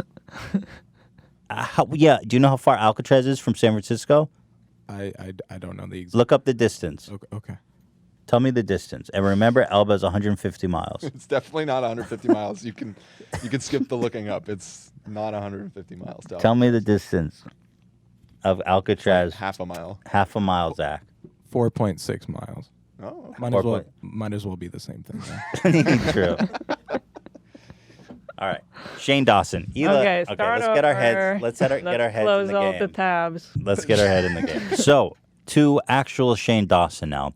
You know, I spent so much time trying to understand all this last night, and it's just so thick. The drama's so thick. The tea is like a thick brew. You know what they call the thickest tea? Like English, black English coffee? What do they call that? That thick shit that the English talking drink? about Earl Grey. Earl Grey. It's I don't Earl think it's Grey. really, I wouldn't describe it as thick necessarily. But. And sometimes I drink Earl Grey tea and it's like greasy. I'm like, what is this shit? So this is Earl Grey drama. So I'm going to try to skip it through as much as possible. I'm going to paraphrase as much as I can. So last year, oh my God, how do I even do this? James Charles, huge beauty guru. Tati made a video calling him a sexual predator. He got canceled, but then he came up with receipts and uncanceled himself. Now, 1 year later, it's rumored that Shane Dawson and Jeffree Star were behind, manipulated Tati into making her James Charles video. How's that? Mm-hmm. That's accurate. Okay, thank you. So basically, Shane is being canceled. Jeffrey's being canceled. Tati is throwing James or Shane under the bus. Shane makes an apology video for doing blackface. But the problem here, Shane's channel, all 3 of his channels have been totally demonetized by YouTube. And I would have never expected to see that. I've only ever seen that once before with Logan Paul, who literally filmed a corpse and put it on his channel. Did Logan ever get it back? Yes. Yeah. He did get it back. Okay. Yeah. And Shane maybe will, no? He will. They said his suspension is indefinite but not permanent. I think what they did with Logan Paul is they said, I think they just banned him for a month and said you have to delete the offending content, yada, yada, yada. I think that's what I think Shane will get. He'll get it back in like a month. But his reputation is being creamed by all this. And so, honestly, dude, the videos are so dull. I'm not even going to subject you. Like, they're all 40 minutes long. The one thing I say about the beauty drama is that these people need to learn how to edit. They need to learn how to wrap it up. Because, like, Tati goes on. Tati is the worst offender. Tati, oh God, dude, I can't. I'm sorry. I'm sorry. I watched that whole video. I will. Oh, dude. Wait, we have to pull some highlights. So anyway, the big thing is that Shane has this weird history of sexualizing kids, and I think that's what got the suspension. For sure. Yeah, for sure. And especially the Smith family. Yes, Will Smith's family, his wife and son, came down with some slam dunk tweets with millions of likes. Yeah. Because in a video back in the day, Shane Dawson is jokingly jerking off to a picture of Willow, who at the time was like 11 or 12. 11, bro. Yeah. So, but kind of, I don't know what do you do about that when the family themselves are so offended and upset and their tweets have millions of likes. Yeah, YouTube's like, oh shit, here we go. They felt the current rising. Now, the weird thing with Shane is that he's been around for so long that I personally also don't know what he was known for years ago. Yeah, because he's had like all these different phases of rebranding and trying different things with his channel. So I'm really not familiar with his past. And then all these things that are surfacing are definitely problematic clips. They're super old. They're super old, to though. say that. Yeah. I mean, it's a ton of blackface. Yeah, and he had this like racist character that he was doing a lot. Yeah. So in this video on the screen, taking accountability, he pretty much is just saying, I used to do blackface and it's fucked up and I regret it and I hate myself. But he doesn't address the real problems here, which is the sexualizing of minors, which is something we'll get into. But first, I do just absolutely have to look at this Tati video. So this was already happening to him, right? And then Tati decided Tati was a pile pile-on. on it. Yeah. Tati kind of just... She's like, oh, Shane is having a really bad time. She's like, bye, sister. And now all of a sudden, her and James Charles are best friends. I don't know. That's according to her. Look, again, like I said at the beginning of the podcast, these are all real people. So I'm not going to say anything too mean about the beautiful, perfect Tati. I can tell you that just looking at it all from the side, I'm getting so much anxiety. Oh my God. And it makes me feel bad. It's just like... It's all too much for any person in this world. Like, they're all just people and they're dealing with so much drama. Like, each of these videos has tens of millions of views in like a day. I don't know. It's crazy. This one has 14 million almost. The amount of people that are talking about them and accusing each other of stuff. I told Ela once, because when you get caught up in the drama, it's so bad. It feels so bad. I was like, it feels like somebody died. Like, and then, like, for the past few years, we've just been in so much shit, or like so many people making videos about this stuff. And at times, like I feel like I've gotten much better at handling it over the years, but you know, I wasn't always great at just, you know, I don't know if it's accepting criticism or just, you know, the way you respond accepting to it. the fact that there's just going to be people out there that don't like you, or I don't know what it is, but it's so painful at times. It just hurts so bad. I was like, it feels like every month somebody died. Like this amount of stress and pressure, and it's just, it can't be. I'm telling you, Eli, I'm like, this can't be. This has to be so bad for my health that I'm feeling all the time, just in so much pain, emotional pain. So, you know. I feel like there's also a real effect of like trauma from it, because those moments when like you get exposed or there's like a bad video about it and you see it, it's like PTSD. Yeah, there's real PTSD from this stuff. People laugh, but I'm telling you, the real. emotional pain you feel is unparalleled. Yeah. I've never felt pain like that, emotional pain like that, so I only liken it to losing a loved one because I don't know anything. I've never lost a loved one. I feel like the really worst thing about it is that it's both super serious and really petty, like always. Right. That is and right. So, like, if you meet anyone in the real world outside of YouTube and they're like, what's going on with you? You have to be like, oh, nothing, just some drama. So Like, people online said I did this, but they're wrong, and I don't see it that way. That's so true. Oh, that's so frustrating about it. Because, like, if you think back to, like, the whole Ethan exposed thing, it was so much emotional pain, but it all just boiled down to, like, he's cringy. He had a bad interview with Bill Burr. Or he's a hypocrite. It's he's mean to Shoe Nice. He was mean to Shoe Nice or whatever. Yeah. It's like, well, okay, you know. Imagine explaining Shoe Nice. You didn't kill someone. Yeah, at times I felt like I killed or raped someone. Yes, it's the like, feeling is do it. that heavy. Yeah. It's as if you like should be in prison right now for life. Yeah. No, I mean, this is a really good conversation to have. And so I think it's important to bear in mind that I'm sure these guys are all dealing with that, what we just described. Shane is having, I can only imagine. Okay, yeah, I can only imagine. So, but the thing is, Tati did not need to get involved. No. She really just kind of stepped into the crossfire here. I watched the video. There was no point to it. My favorite part, I'm not going to watch the whole thing because, of course, it's like 1,000 years long. Here, let's open it. It's called Breaking My 40 Silence. minutes. First of all, I just have to comment on, is she in a spa? I mean, where is she filming this out of? A house, I have to assume. What is that? She's got like scented sticks.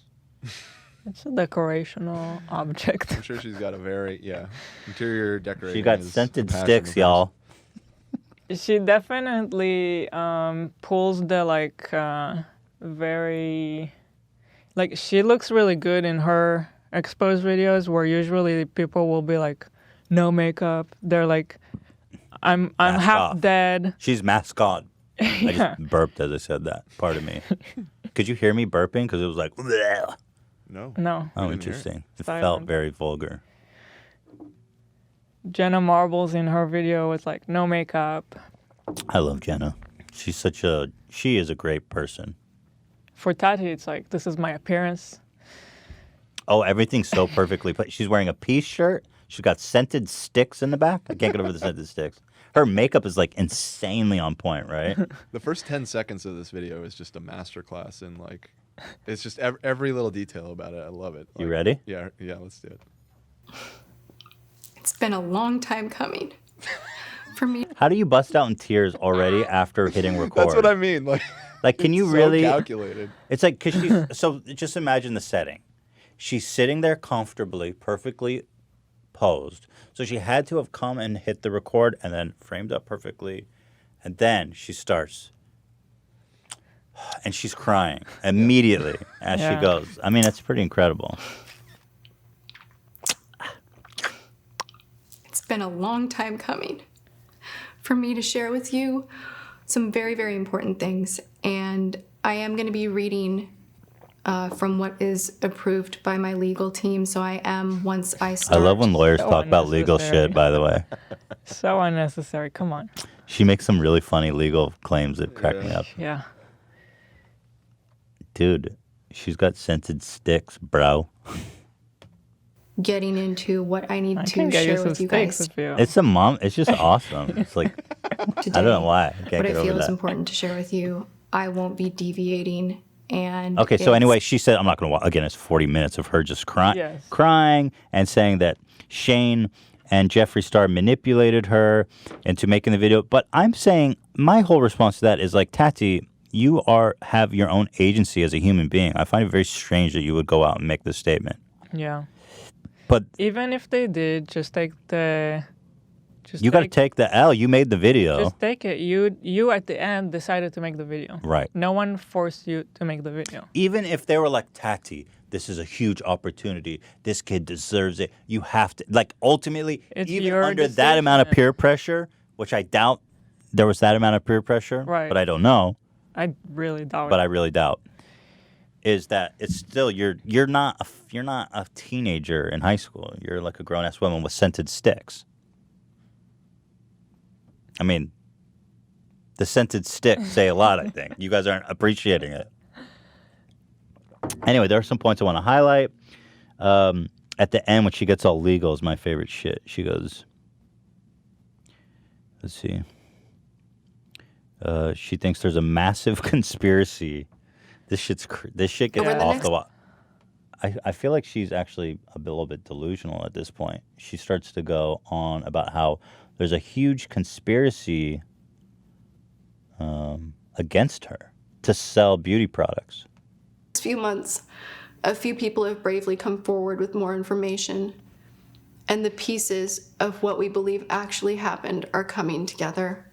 Make no mistake, Flip the page. this is far from over. Ooh. I've been terrified for a very long time, so much so that I had to relocate again 2 months ago, and I have taken serious security precautions to ensure my safety. On the advice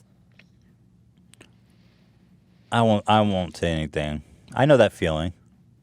I know that feeling too. Well, apparently Tati does also. It's.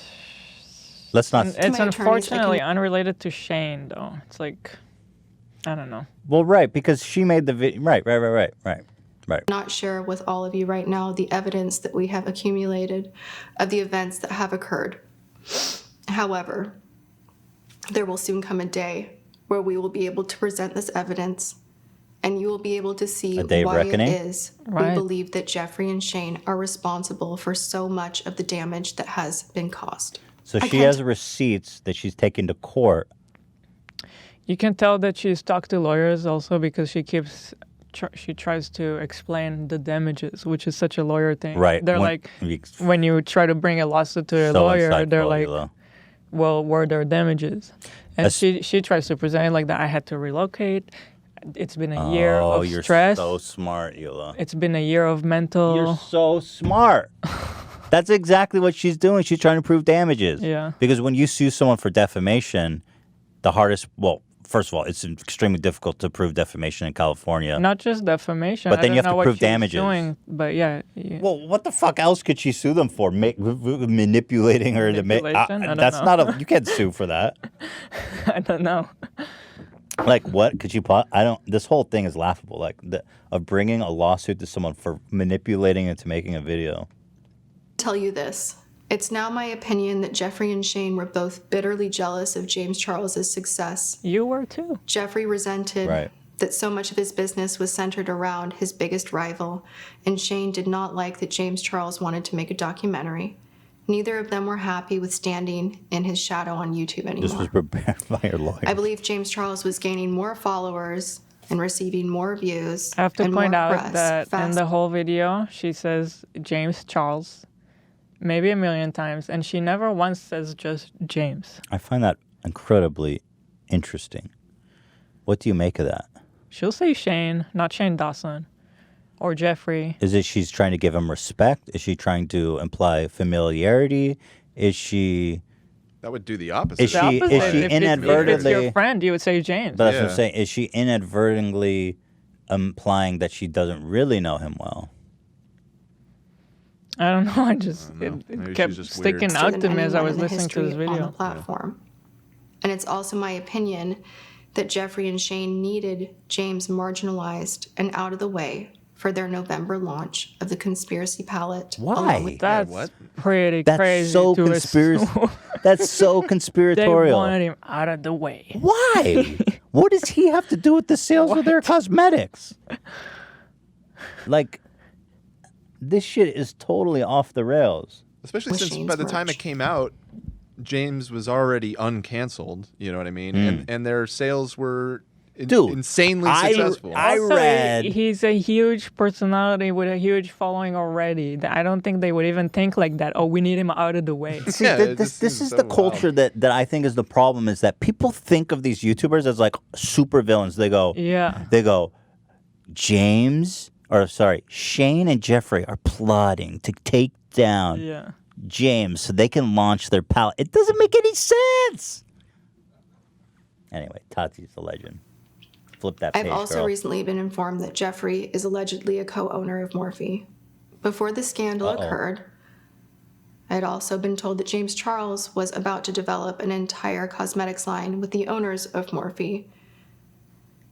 This entire situation opens up a Pandora's box of speculation. But I'm just not sure anyone counted on this drama spreading like wildfire. It's my opinion that everyone involved got scared, and their plan changed multiple times as I refused to play along or engage with the drama over the next several months. A year later, it is now my opinion that James Charles was not their only intended target. I believe that there are many different people who have unclean hands in all of this, and there was a coordinated plan This is to keep beauty fucking drama. Do you understand what beauty drama is? It's like, no, you just made basically an exposed video. Then you regretted it. Dude, this is New World Order shit, bro. Everybody's got blood on their hands, or should I say foundation on their hands. You know what I'm saying? me quiet and push me out of the way for other business reasons. I do not think it's a coincidence that Morphe is about to launch their own brand of hair, skin, nail gummy vitamins. None of your fucking I do not business. think it was just Shane and Jeffrey that stood to benefit from my being silenced. She's so bitter that other people are making money. This was just too big. Because she also think there were launched many players. She also launched her own fucking vitamin line that Shane helped her.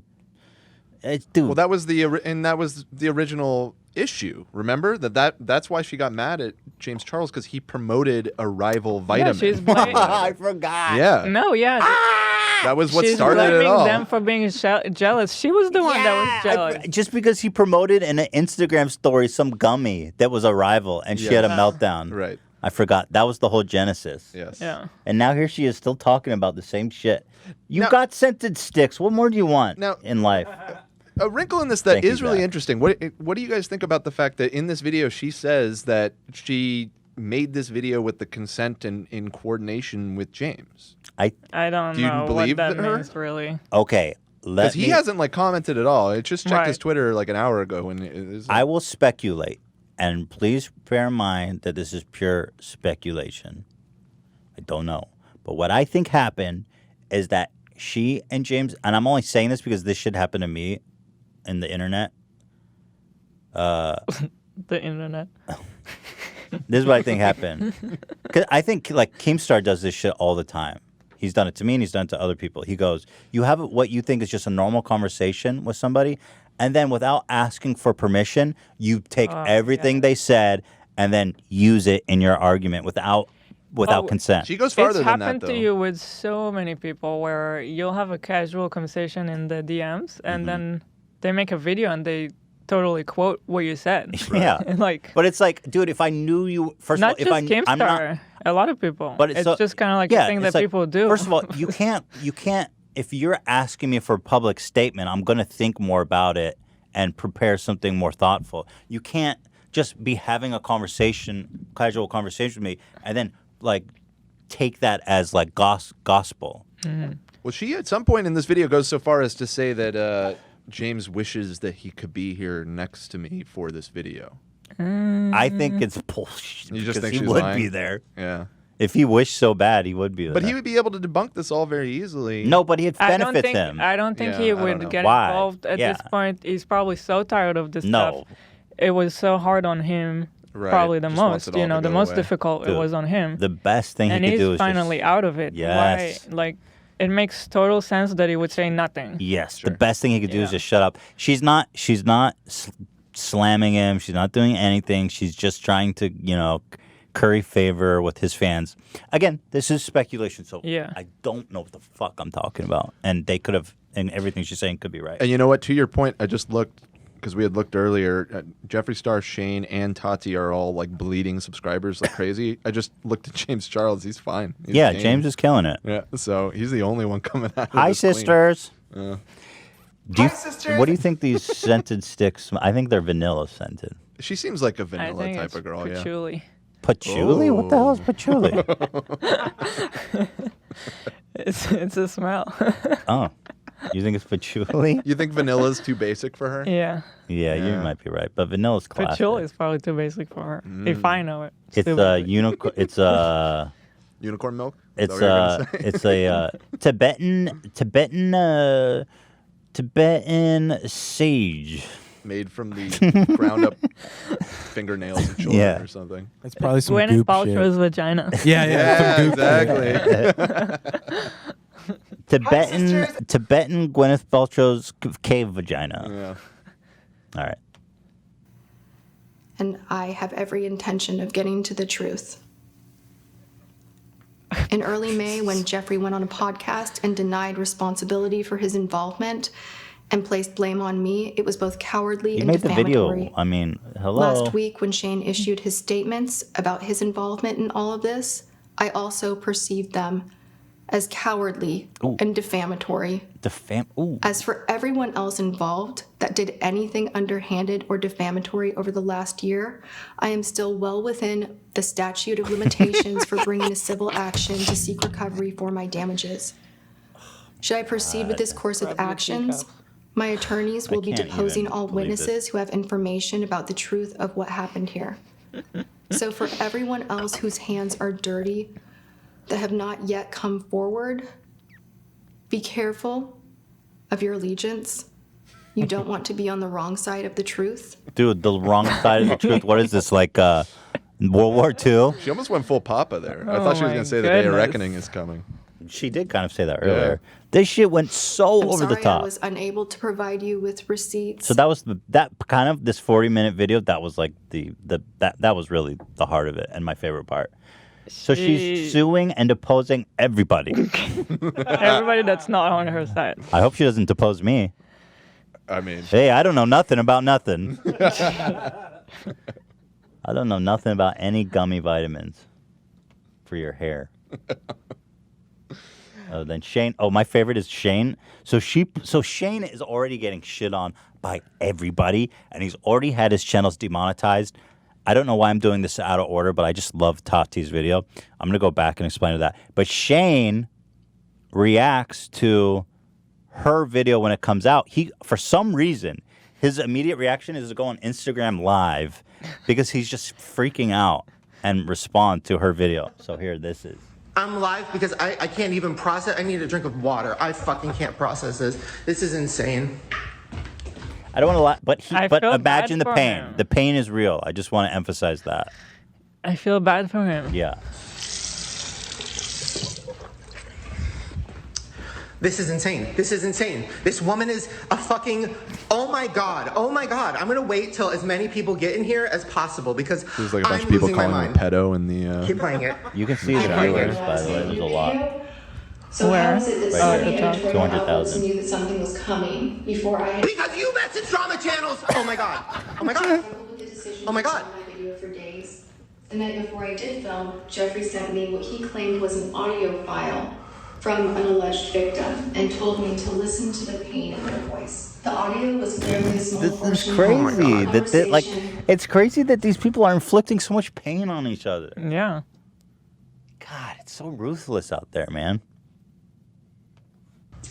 It wasn't enough. But for it's me to fucked up contact me. because it is, when you're on the sideline, it's just so sinfully entertaining. Yeah. Yeah, it's a problem. It's that Schadenfreude. I said that fucked up. Schadenfreude. Schadenfreude. I'm not even going to try I to don't correct know you. I what don't you're know. talking about. It's the German. It's a German word for getting pleasure from other people's. suffering. Yes. Yeah. Exactly. Schadenfreude. Yeah. Something like that. Yeah.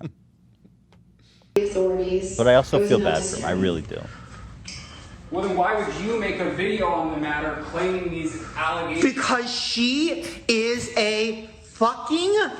I can't.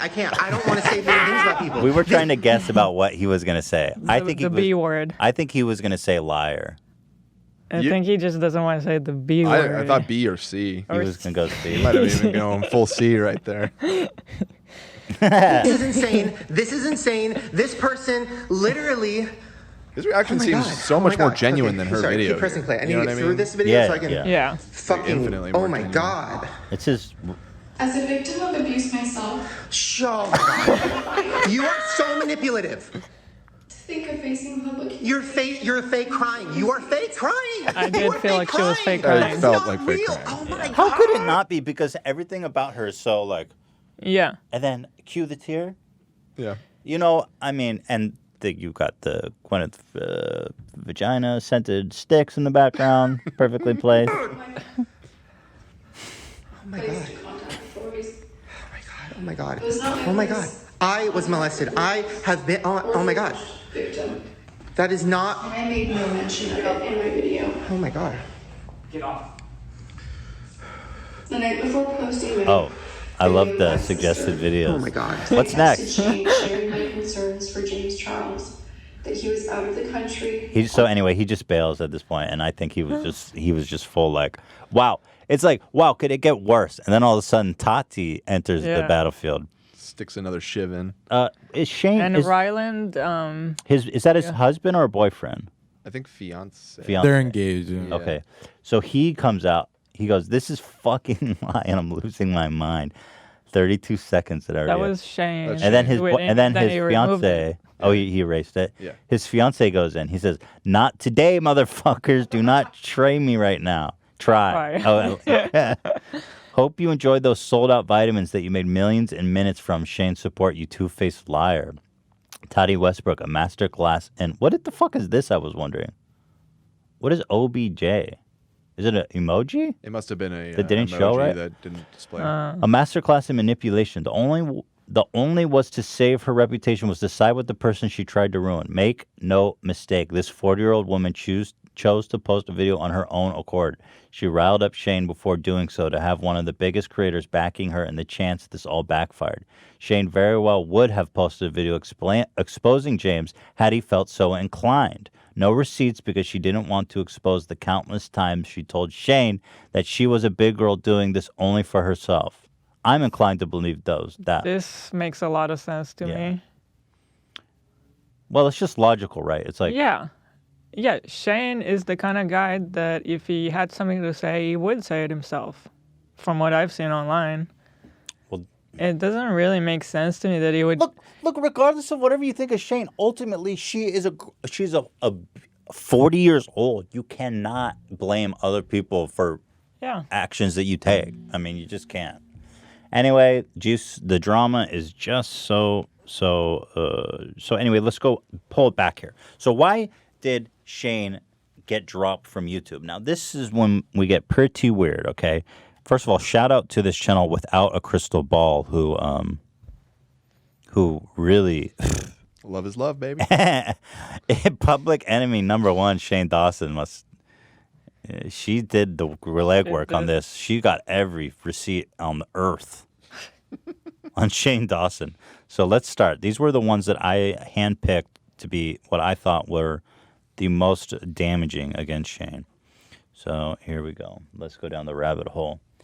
Shane Dawson justifies pedophile molesting children because he felt... Well, here, I'll let it speak for itself. It's obviously extremely old, the clip. I don't know what year it's You can tell from the haircut. Yeah. Man, it's crazy that everyone thought that haircut was cool. Because Smosh had it. It's just, it looks so corny now, but I wonder what's that version of today. Kid, right? Like, you thought he was 5 years old?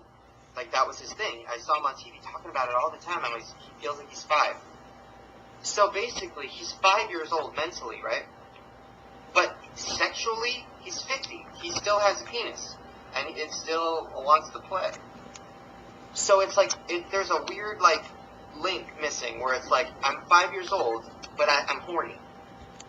But I find other 5-year-olds sexually attractive because I'm 5 years old too. So let's have sex. So it kind of makes sense to me, even though it's horrible and I don't think molesting children is good. It kind of makes sense to me why he actually molests children, and that's kind of how I feel with it. Does anybody agree? This Twitter chat's kind of slow, but does anybody agree? I kind of feel like that's how it is. So this is something he said a lot. And first of all, it's just weird to go out of your way to justify pedophilia, but his analogy is way off because 5-year-olds don't want to have sex. He says he's mentally 5 years old, so of course he wants to fuck kids, but 5-year-olds aren't sexual. That's the whole point. They can't consent to sex. So, I don't know. But okay, so this alone is not really anything. It's a pattern that emerges. So, I don't know. I find it strange that he can continue to hold this opinion because you see it throughout the years that he keeps saying the same thing. Like this theory he has about trying to justify. And I think really where it comes from, and I'm not a psychologist, so I am not qualified to really analyze this, but he mentions that he was molested himself. And I feel like he probably has he's got issues with sex. Some unresolved which issues, there's not at all any evidence that he's actually done anything to to victimize kids. I mean, like, lest anybody think that's what I'm saying. There's no evidence to that, and there's no way I'm accusing him of that. I think he's got, he says he was molested, and he obviously has some sexual hangups from that, which is only natural. It's so damaging. It's one of the most damaging things you can do to a child. So it's a problematic combination with him because he also was trying this really edgy humor a lot, and at that time, I think also edgy humor on the internet was very gross, not like today's. It sounds to me like he's trying to rationalize what happened to him in a weird way to make it seem like more okay in his mind. Like you explain things in your mind to make it okay. They call it rationalizing. And it seems to me he's probably rationalized something that happened to him as a kid because, when you get assaulted as a child, you always blame yourself and you carry a lot of blame and guilt. And so I think, there's probably a lot going on with him, how he thinks about it in his mind and how he sees it, but he's not an abuser. I mean, there's no evidence of that. But then here we go. But there's really a problem with his behavior when you see this. It's like the dude needs to resolve this issue and not keep doing, like here he is with his 12-year-old cousin. It's natural. It's natural. Is there anybody around? No. It's natural for a girl at your age. With his girlfriend. So we want to talk to you. We want to explain what sex is to you. We did get really quiet. Where's the other peep? First of all, the secretness of it makes it really creepy. Okay, well, feels one like peep and then we'll use you. Totally inappropriate. Okay, so I'll just pretend like that's, I mean, that works. Lucy, this happens. See, And then, Why are they doing you're so this? happy It's when so you're an disturbing. adult. I can't believe I'm endorsing this. Look what you've turned me into. So Lucy, does that make sense? Can you reenact it for us? But Lucy, listen, you should be in love and you should preferably be married and hopefully not have any kids. Okay. And you should definitely be over the age of 24, 25. And he should put a ring on it. And he should put a ring on it. dick ring on it. No, I'm kidding. No, you don't know what that is. You shouldn't know what that is. Okay. Now, are you on your period right now? Stop it. What? I'm trying to get answers. No. How old are you? I'm not gonna give you anything. So close. How old are you?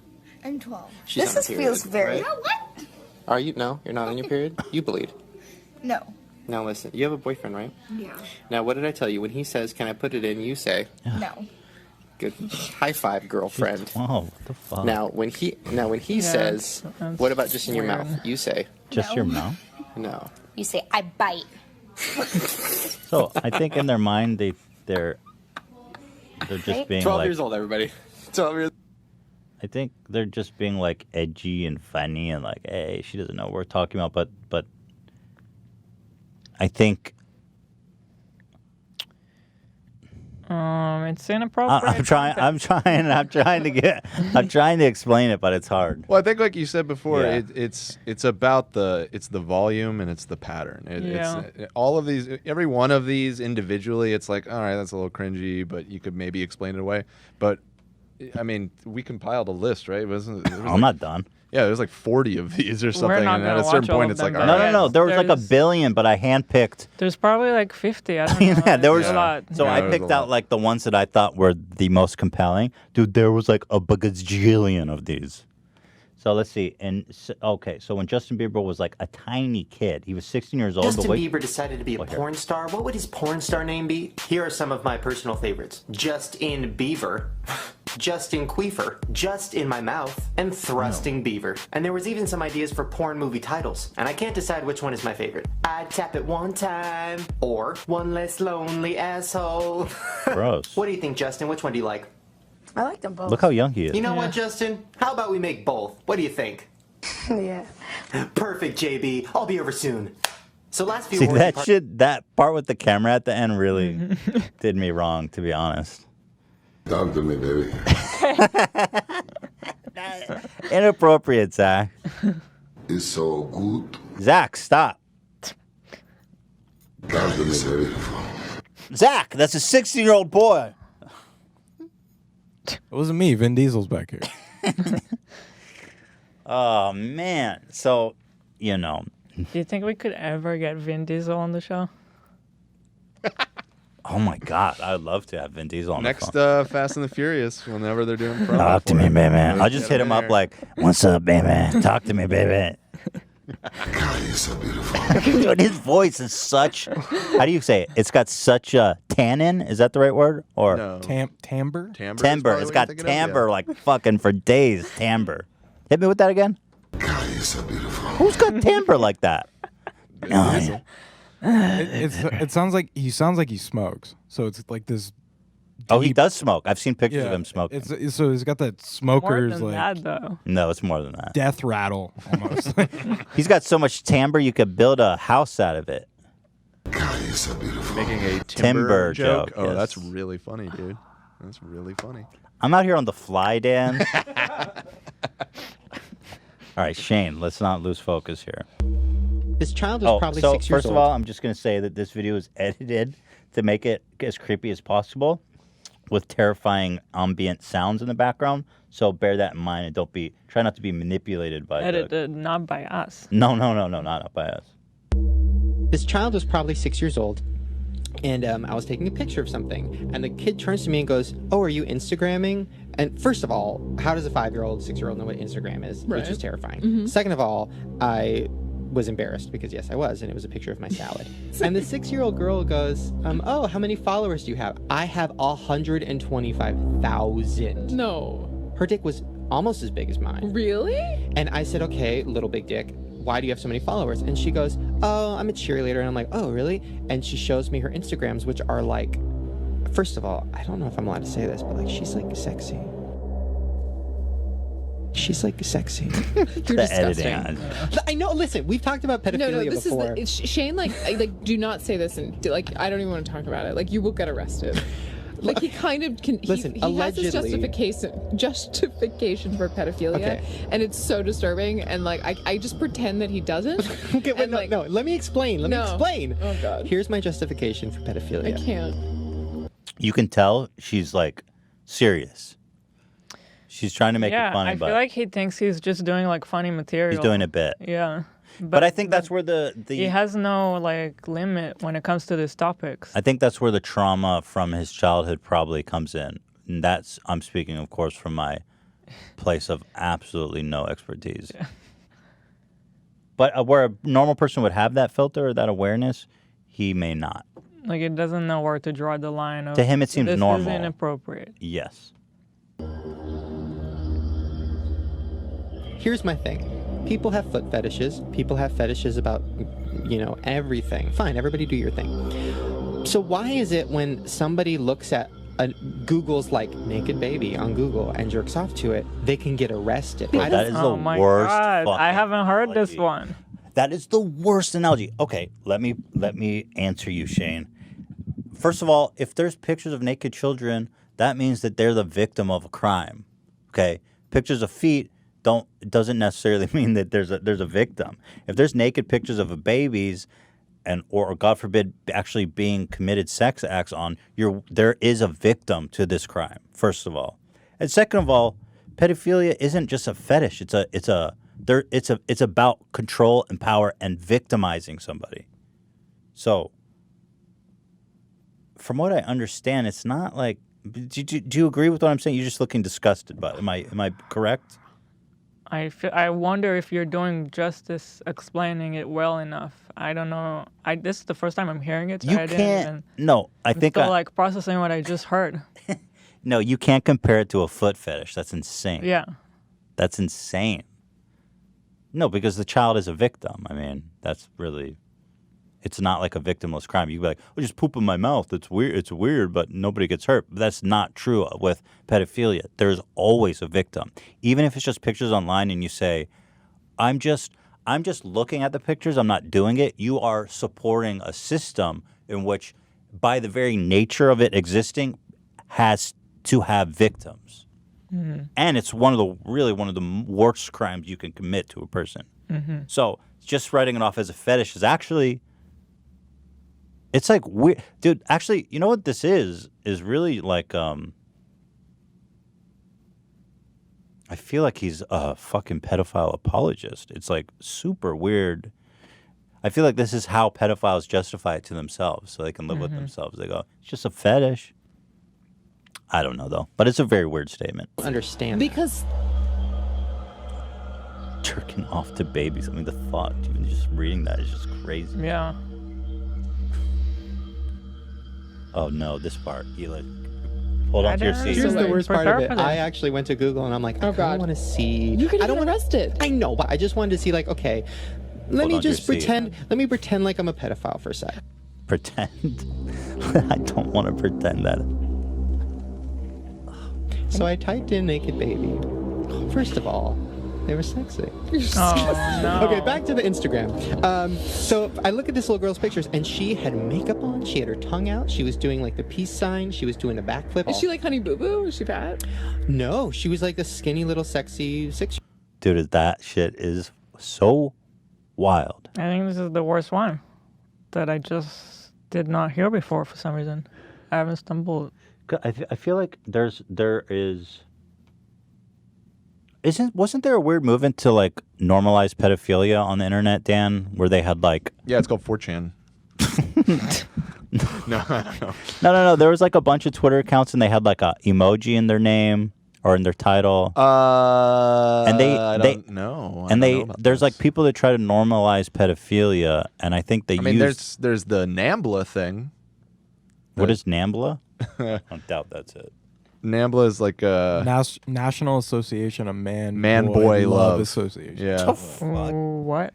I mean, it's what you're saying. Yeah. I mean, So- it's a pedophilia and pedestry advocacy organization. Okay, so maybe in it the is United NAMBLA States. I'm Yeah. thinking of. And I think what Shane just described is one of their kind of rationalizations of being like, hey, pedophilia is just another sexual fetish. It's not. It's a sickness. Yeah, it's a mental illness. Right. That's right. So that one's pretty weird. And then he goes on to explain that one because he got shit for that. And this, let's see, this he explains in 2018, which is actually kind of recent. He says, no, that video is all jokes taken out of context and has all the punchlines removed. It is also illegal to claim someone is a pedophile and use 6-year-old jokes as proof. Again, I love everyone trying to get legal. I do not believe that is illegal. No, of course it's not. Also, we're talking about civil. I feel like, this is not a criminal. Yeah, that's a weird take. Yeah, I cannot really take this as an explanation. There's no to context. What we just heard. Yeah. Ian was just saying back here that I guess Shane did at some point release what we just heard unedited, and he in that clip says that he's just joking. I don't know if that actually makes it any better. Well, of course he would say that. I mean, Yeah. What are you eating back there? I have an Altoid in my mouth. I'm sorry. Dan, you. I'm not actually eating. It's just an Altoid. It's a mint. I wish I had a mint. You want one? Sorry, can you say again what you said? Yeah, can you bring in 'Cause I some mints? seriously- Bring in no, some mints that's not what and I'm talk. saying. What did you say? I said that Shane. He said, "I'm according just to- kidding." He according just said, to "I'm just Ian- kidding." In that clip. Yeah. In that clip, in a longer, unedited clip without a didgeridoo I added to it for whatever understand that, but I feel like there has to be a limit that's crossing a line of... Just kidding doesn't. Yeah, doesn't just rate it yeah, off at all. It doesn't make it better. So anyway, yada yada yada. There's more. I mean, this is the short stack, right? There was like a gajillion. Do we? Yes, Stan. We get it though. What's your name? Adriana. And your little sister watches me? I feel like the one we just listened to That was the scares worst me a little one. bit. Yes, she's only 4 and she's like obsessed. Does she even know what a pubic hair is? I just ran into, what's your name? Random fan, 4-year-old sister, already getting sexual. Yada yada yada. Oh, this one I got to show. I know you guys are over it, but this one's so weird because it features fucking Raffi Fine, the Fine brother. I had But this. that is just your... No, it's proven. I figured it out. It's proven. I was watching this and I got. All right, I got to tone it It was down. a really good. It was a really good spot though. Ethan, No, I because gotta I was give it like, to you. I was like, wow, this video is so disturbing. What in the fuck is this? And then for a moment, it swings over to the puppet master, and I was like, holy shit, that's a Fine brother. That's Raffi Fine. And then Dan looked it up, and we 100% confirmed. Yeah, they It's had a a puppet they had named a puppet Hey, show. It's Millie. Yeah, there you go. By Raffi Fine. You'll see it's 100% confirmed. Hey, Shane? Well, is it wrong to touch yourself in the nether regions? This shit is so disturbing. Shane? So Shane, weird. Shane, can I ask you a question, Shane? What? Shane, will you fuck me? Shane, wait, follow-up question? What? What does fucking mean? Shane? Is fucking bad? Why don't you touch yourself a little bit? What do you mean, like my face? Wait, you're not moving your lips. You see? Raffi Fine. What? It blew my mind that he was... That was quite a twist. Nobody when we is found mentioning that Raffi Fine is doing some weird pedophile puppet. Doesn't that? I was like, oh my god, it's Raffi Fine. It's later the in the weird same pedo puppet. later in the same clip, you see the other Fine brother, right? So actually, I don't think it's the other Fine bro. I looked okay, very okay. closely. It doesn't look like him. All right. Yeah. Your lips. Like my face? No, touch a little lower. Like my disgusting. Hey, who the fuck is this guy, Mill? Like here, you want to see it? You want to examine it? To me, I looked really close. I mean, it would make sense that it's him, but see, it doesn't look like him, does it? I don't think so. I think I don't know. this There's is like so 2 long ago. pixels. Yeah, exactly. This guy, Millie? Millie, who the fuck is this guy? Why are you so angry? I'm gonna fucking rape you, bitch! Turn the fuck around! Turn the Imagine fuck! making- Put the camera here! Billy, hold on. Shane, hold on, Billy. Shane, what's rape? Oh my god, it's so fucking wild. So just to prove it, so people don't think I'm making shit up here. Here's the puppet. Hey, it's Millie. Okay, created by Raffi and Benny. Fine, and Shane Dawson. Oh, it was a collaboration. Right, yeah. It's so crazy. A lot of elements of the Why are the H3 Fine universe Bros coming so together. weird? Millie is an 8-year-old girl who may seem innocent, but in almost every single video she's in, she says inappropriate words, makes sexual innuendos, and she doesn't understand, is mean to Raffi, and says she is wet from sexual arousal. Can we talk about this more? 2010. What was going on with humor back then? Internet humor in that era is very cringe in retrospect. Yeah. It really is. Okay, so now we get to the Smiths. Okay, so we're done with all that. So this is when I think YouTube was like, all right, this is fucking crazy. So here, I mean, dude, go ahead and watch this. Watch this. Oh, I'll whip your hair back and forth. Oh, Willow. Oh, I'll whip your hair back and forth. Oh, I'll whip. Yeah. So anyway, so I mean, okay, that coming off the back of everything we've talked about is weird. He just continues to do this, but then the Smith family comes out with the heat. Jada Smith, the mom, to Shane Dawson, I'm done with the excuses. I'm not sure what that means, but I think I understand after I saw the amount of clips because she probably saw it already. She probably saw one or two, and she was like, "Okay, maybe it's a joke, and I don't get it. Maybe this, maybe that." But when you see like the whole totality of it, maybe she was like, "I'm done with the excuses." And the Smith family is well connected with YouTube. Will Smith could call Susan Wojcinski. Just like me. Just like you. Yeah. And be like, yo. Be like, oh. Yeah. Be like, it's rewind time on Shane Dawson. Oh. She goes, hello. And he's like, yeah. And she's like, oh, hi, Smith. Will Smith. That's how he communicates. So I think the Smith family brought the hammer down. And then Jaden Smith, famous, poet, famous musician, thinker, philosopher. Shane Dawson, I'm disgusted by it. You sexualizing an 11-year-old girl who happens to be my sister is the furthest thing from funny and not okay in the slightest bit. 1.1 million likes. Yeah. Hello, who's this? Yeah. Oh, hey, Will. Ooh. Shane did what? Oh, that's not cool. Yeah. Okay, I'm going to get right on that, Will Smith. Wait, hold on. He did what? Yeah. That is totally unacceptable. Okay. We're talking about serious stuff here. Yeah, but there's always time for some good Will Smith. So anyway, it all comes full circle, and I go back to something that happened like a few years ago, and we all speculated about this, and I think I was one of the only ones who said, you know what? I think he did it. And what am I talking about? Let me play this for you. Oh, no. The things I've done to my poor animals, they will never love me. I've done terrible things. I used to...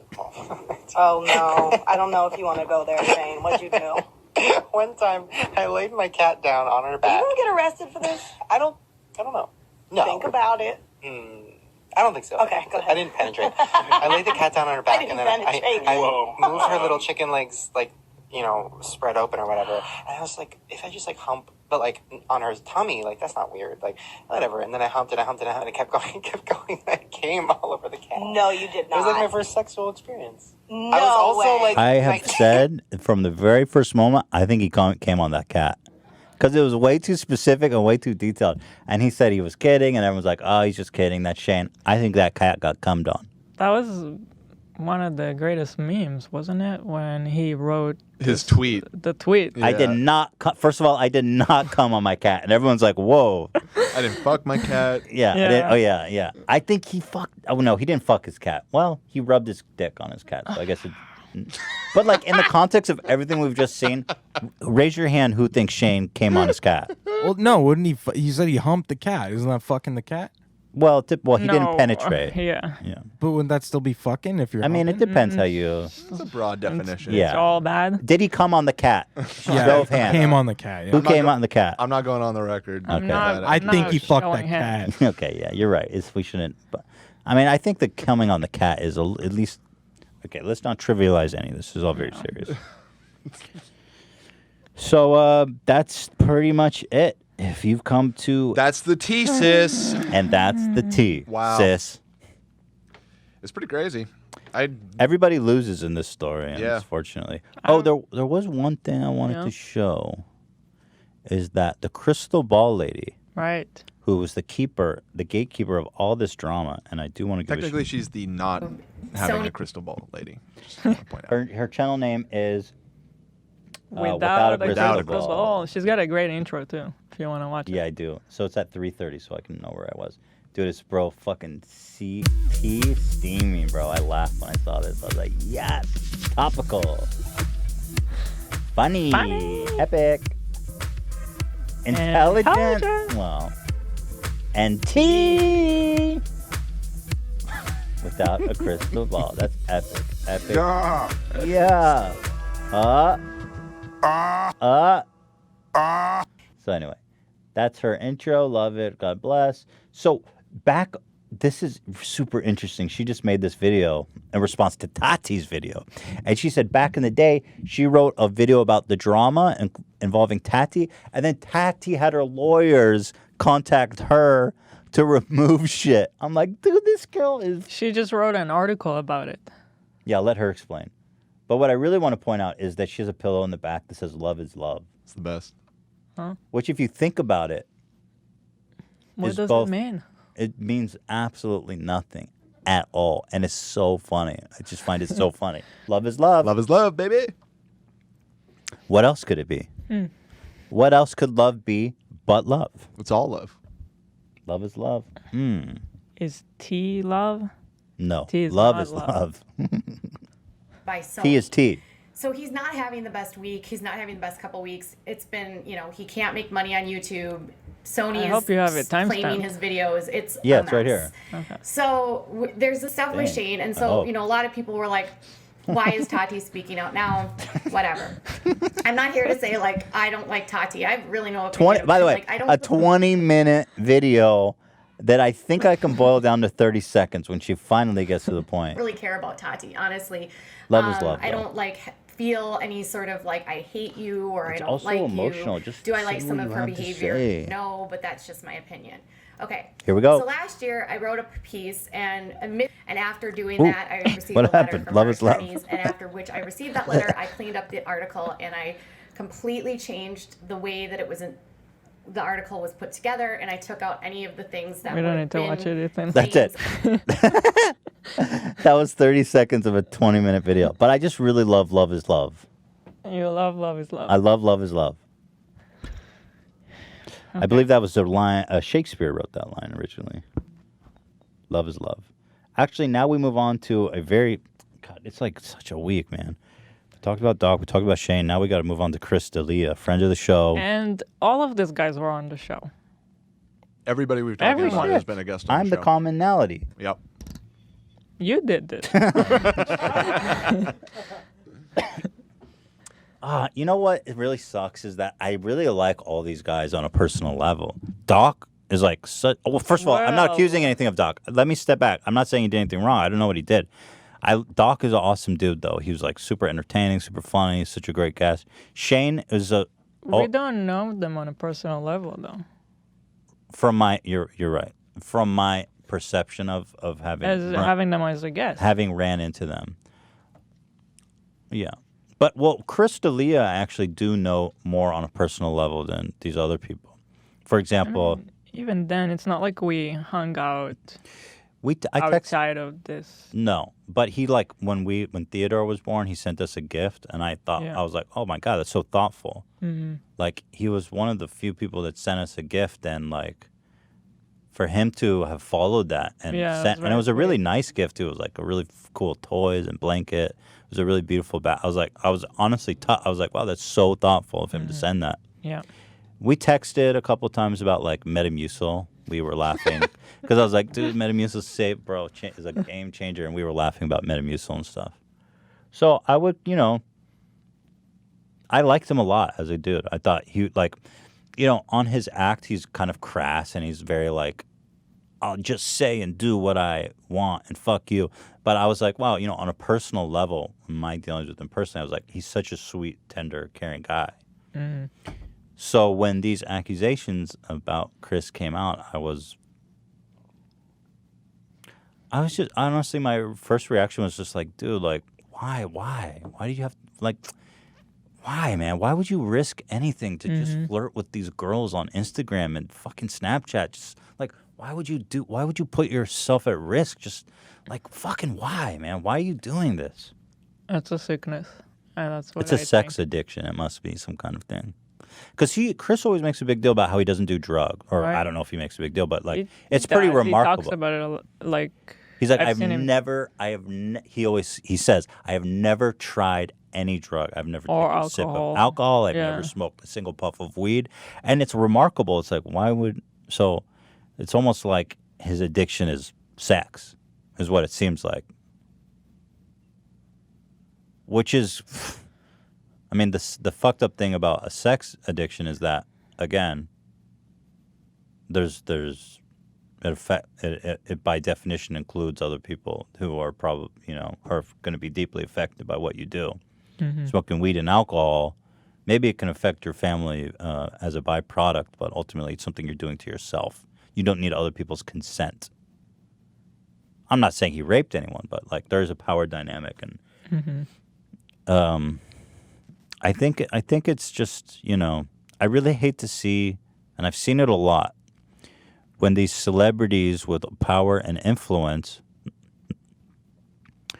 indiscriminately use that to just fuck girls, and they and try to control and manipulate.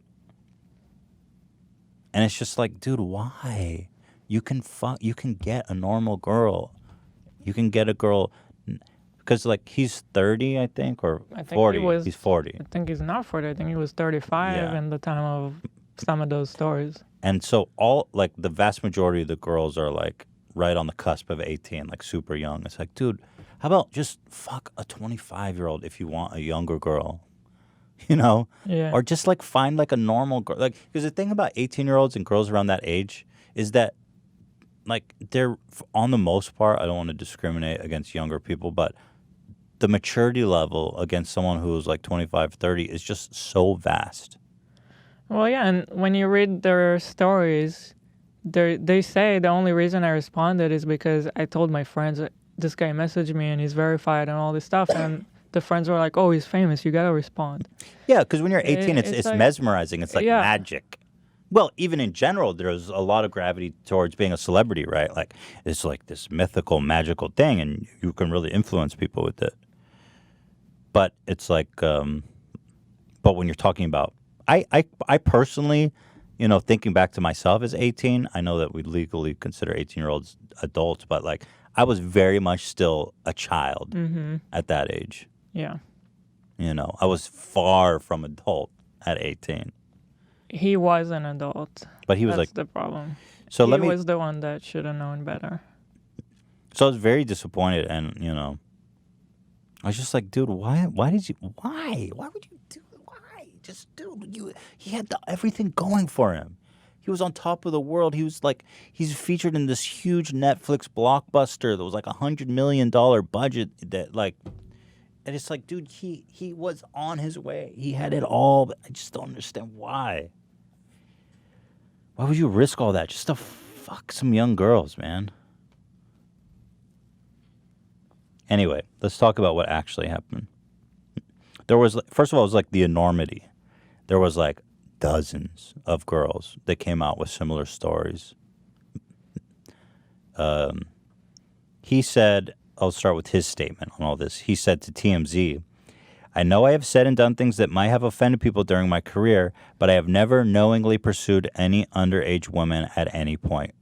Chris goes on to say, "All of my relationships have been both legal and consensual, and I have never met or exchanged any inappropriate photos with the people who have tweeted about me." He finishes by saying, "That being said, I really am truly sorry. I was a dumb guy who absolutely let myself get caught up in my lifestyle. That's my fault. I own it. I've been reflecting on this for some time now, and I promise I will continue to do better." So I think in the beginning it started with some Twitter threads with those girls saying, Here, I've got one here. he reached out to me. I was under 18. You know what was the craziest thing that made it even worse is that he played a pedophile twice. Right. In separate shows. First time in Workaholics. The second time in You. Dude, that made it so much worse.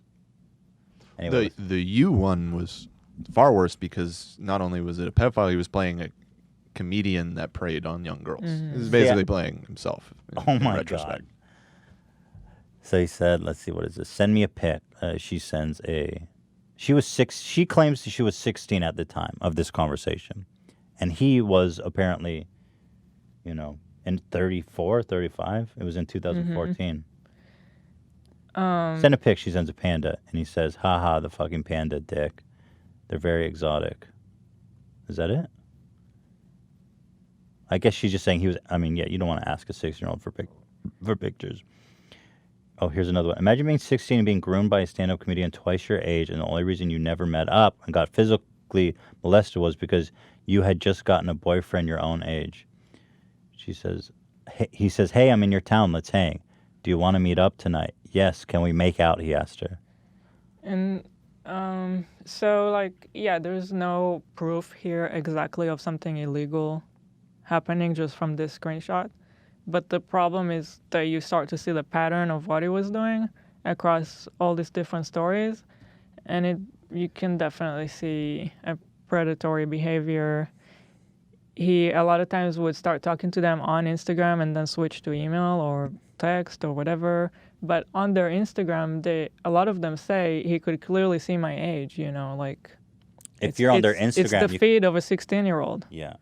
But he says, I didn't ever knowingly pursue anyone underage. And that might be true, but you knew that they were... You knew for sure that they were like, right there. Mm-hmm. Maybe a little under, maybe a little over. But even regardless of that, it's like...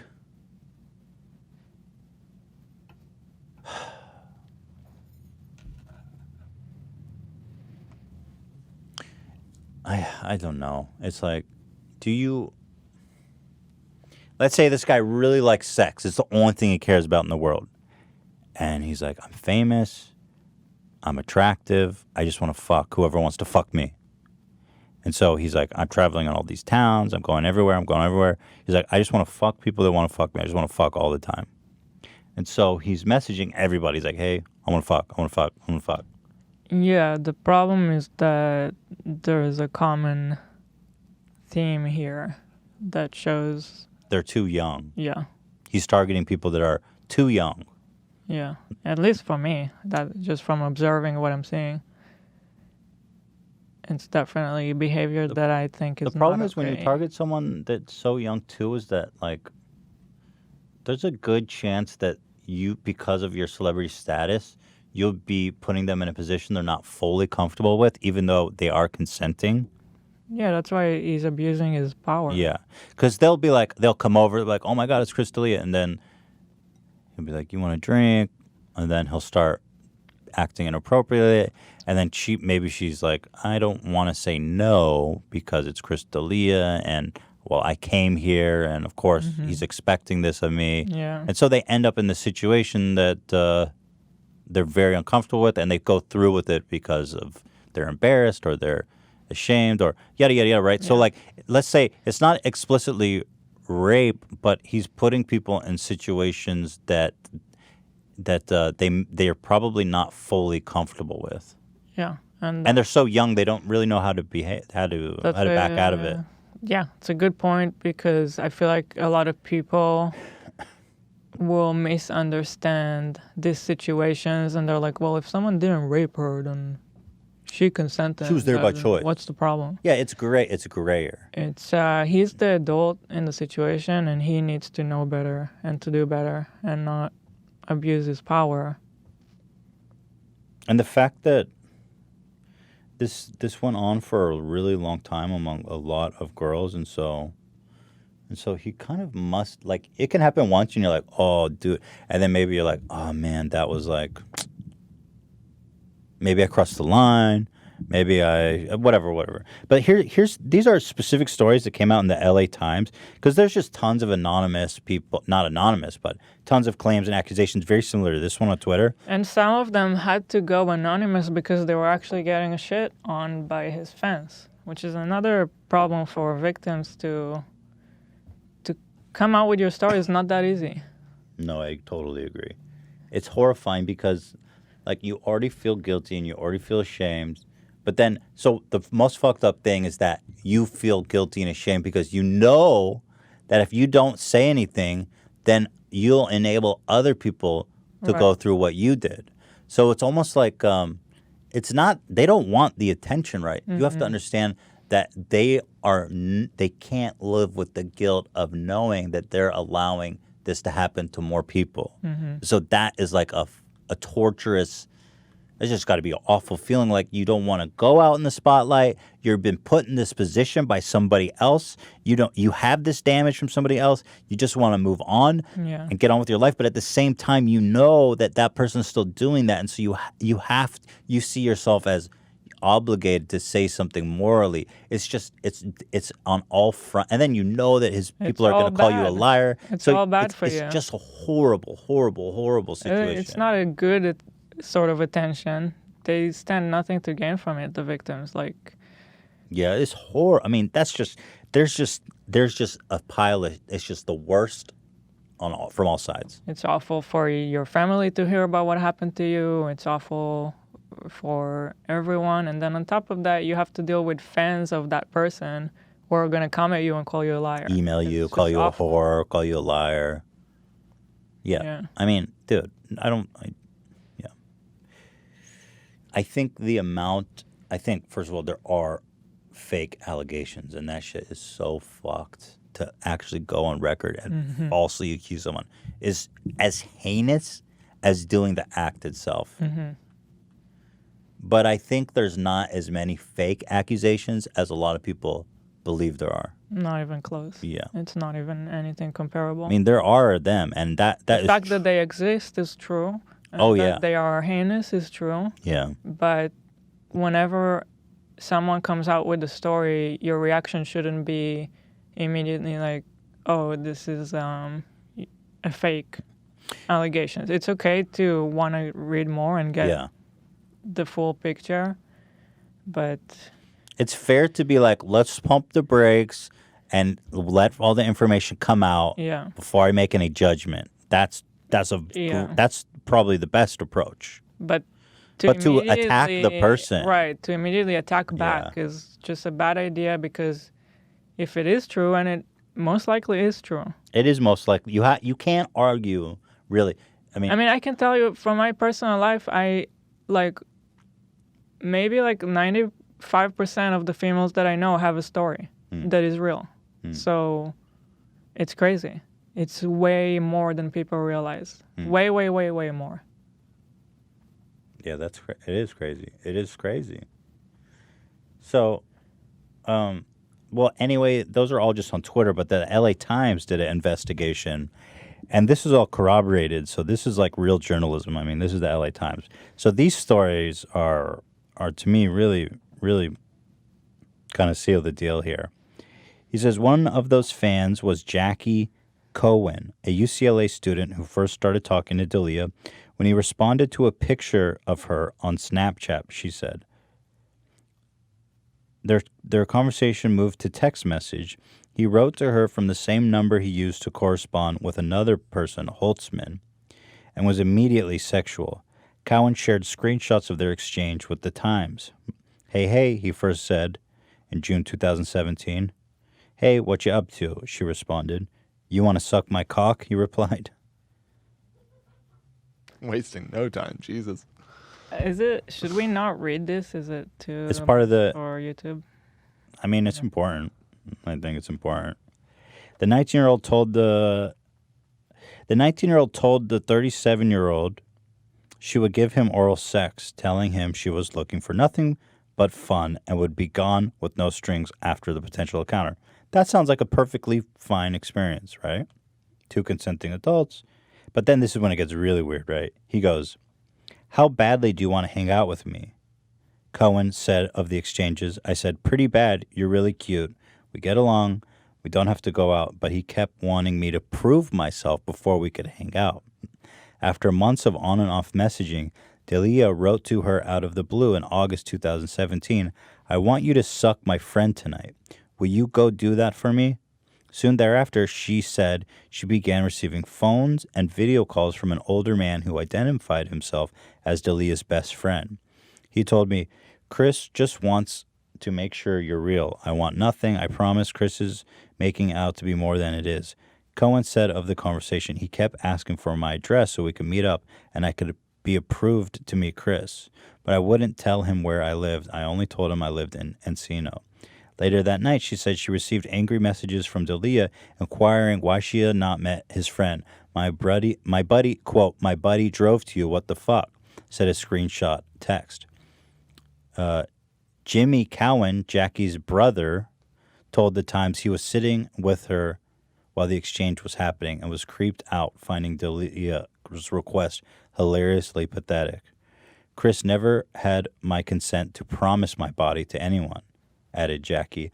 I don't deserve to be treated that way. I never disrespected him. What hasn't been that widely reported is that Chris did release a lot of emails with the girls that publicly accused him, showing that they left out crucial messages regarding their age. What is that, Dan? That's his article from 625. Yeah, he since then, and the story has kind of gotten buried a little bit. He most of the main people that accused him on Twitter, he went ahead and released the full conversations to prove that, you know, he wasn't doing anything untoward with underage girls. It doesn't really clear him from, I mean, that story that you just told doesn't even involve anybody underage. It's just him kind of being creepy in general. But, you know, as far as the stuff of targeting or trying to meet up with girls underage or whatever, he's pretty much, from what I can tell, he's exonerated himself on that. So, you know, nothing actually illegal, but that doesn't mean it's cool. It's just he's not going to get arrested for it, I guess, you know? So, I mean, that's pretty strange to be like, hey, my buddy's going to come to you and get his dick sucked. It's like sex trafficking, right? It's just, yeah, it's beyond strange. That one is definitely the worst one that I've read. Well, then there's the other story that the LA Times covered was Delia apparently had this is from the same article. He had a pattern of quickly taking his relationships with fans to sexual places. 2015, he performed in New York, and then this girl Laura, then 19, a female friend who was 21 then, approached Delia after a set to request photographs with him. He obliged and invited the pair to a party at his New York City hotel. They came to the hotel. They made the hour-long drive, but when they arrived, they were surprised to find him alone. Yeah. We looked at each other low-key because no one was there. There was shrimp scampi on the counter, and he was watching Cops. There was no sign of a party. But I was so naive and excited to be there, I didn't even really see an issue. Before they could enter the room, Delia told the women he needed to take their cell phones and leave them in a basket. Wow. I just assumed it was something that anybody with that level of fame did. I got to start doing that. I guess I'm not as famous as him, though. You're not meeting anyone. Yeah, and I don't meet anyone. I think I got to take your phone, Hila. He told us it was for privacy reasons. They said that Delia offered them alcoholic drinks. He has long maintained he does not consume alcohol. That's interesting. And you know what's interesting? He's got all those bits about drunk girls, too. Right, he does. It's like, dude, you're an expert on drunk girls for someone who doesn't drink. It sat between them on the couch. He began complimenting them and groping their buttocks, they allege, growing increasingly uncomfortable. The friends stole awkward glances at each other. I didn't know where his hands were gonna go, she said. We realized no one else was coming. He wasn't drinking. He was just saying she and I should drink. So we ended up getting up to leave. But as they started to gather the things, both women say he pulled down his sweatpants, pulled out his erect penis, and asked, "Are you sure about that?" They grabbed their phones and exited the room, later telling a male friend who had attended the show with them about the encounter. Their friend confirmed this with the Times. So, I mean, those both stories are pretty freaking weird. Yeah. It's like sexual deviancy for sure. So that's, I'm disappointed, dude. I just don't know why, man. He has a sex addiction. Just get help. And it's sad that he threw away this incredible career because he had this issue that he apparently, he had to have known that what he was doing was dangerous and wrong. Unless he's in denial about it. It could be that he justified it by saying, hey, they're all over age. I mean, in his statement that he made to TMZ or whatever, he did say that he was in the wrong and took responsibility and got out of control or whatever. So, certainly now he's aware that... Is there any evidence? He's had a huge growth in the past 3 years. Has there been any evidence come out that he's done anything like this in the past 3 years? Is he actually attempting to reform himself and it's just coming out now? It might be. I think what happened is his role in the show You. is what made, like, I think the first one that came out, she was like, I saw him play this role in the show, and it was like, what the fuck? That's what he did to me. And that's why she wrote. Oh, dude. So I think it's quite possible he's attempted to reform himself in the past several years, knowing that what he was doing was wrong. But ultimately... I don't know that. Yeah. I don't know that, yeah. But it's I don't recall seeing any allegations coming from the past several years. I could be totally wrong. I mean, I just searched the LA Times article, and 2017 seems to be the most recent one, at least that they talk about in here. So, just feel bad for everyone involved. It's like, dude, come on. I just sat. I was like, bro, seriously, what the fuck? So, what do you think? I mean, my mind, of course, goes to the similarities with the Louis C.K. situation, and he's like attempting a comeback with his career or whatever. Do you think D'Elia in a couple of years will be able to come back, or is he's done? I was wondering about how it compares to the Louis C.K. thing. Louis C.K. apparently was receiving. So I always hear conflicting things. He says he got consent to everyone he jerked off in front of, but then I also heard that he would stand in front of a door and pull his dick out before anyone gave him consent. So I'm still confused on exactly what went down. Mm-hmm. The thing about standing in front of a door is like kind of super rapey. It's weird. Yeah, right. Definitely. If he did that kind of makes it. So, but I feel like I don't know what happened. So my facts are not straight on the Louis C.K. thing. I think Louis' apology was like, I mean, he got a lot of respect for his like just straight up owning. Like Louis, I think, is the only person to ever go through like this level of canceling and just straight out come out and fucking like own everything.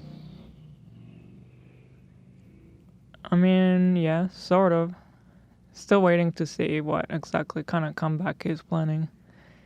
What's already sort of been happening. Well, he has a lot of fans. He's not going to get back to the level that he was at. He has a lot of fans. He's doing stand-up again. But no, but I mean, like when it happened, he made a release where he's like, "It's all true.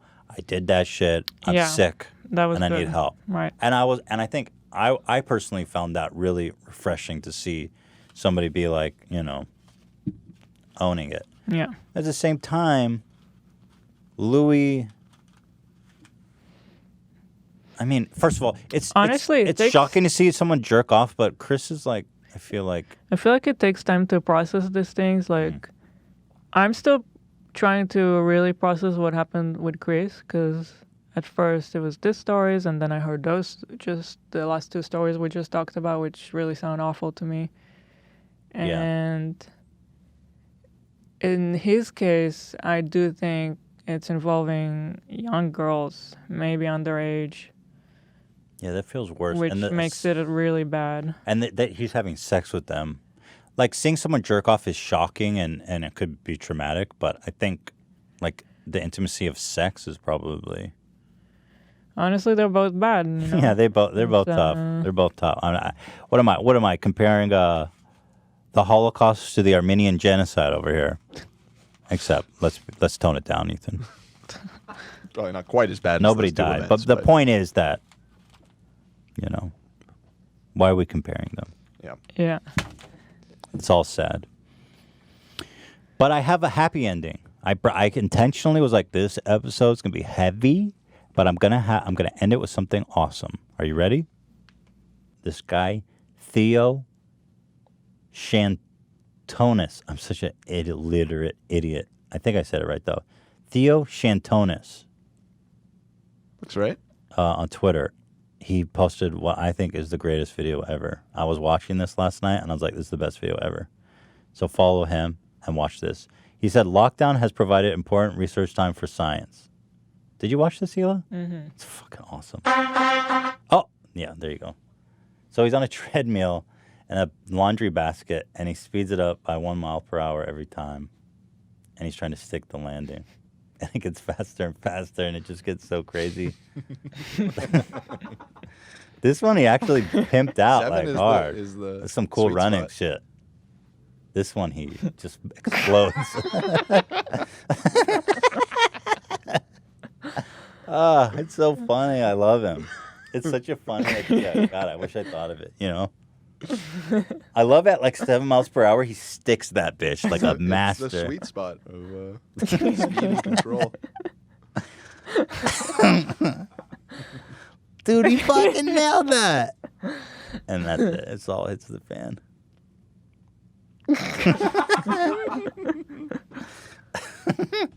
I love it. So shout out to this guy for giving us all a laugh today.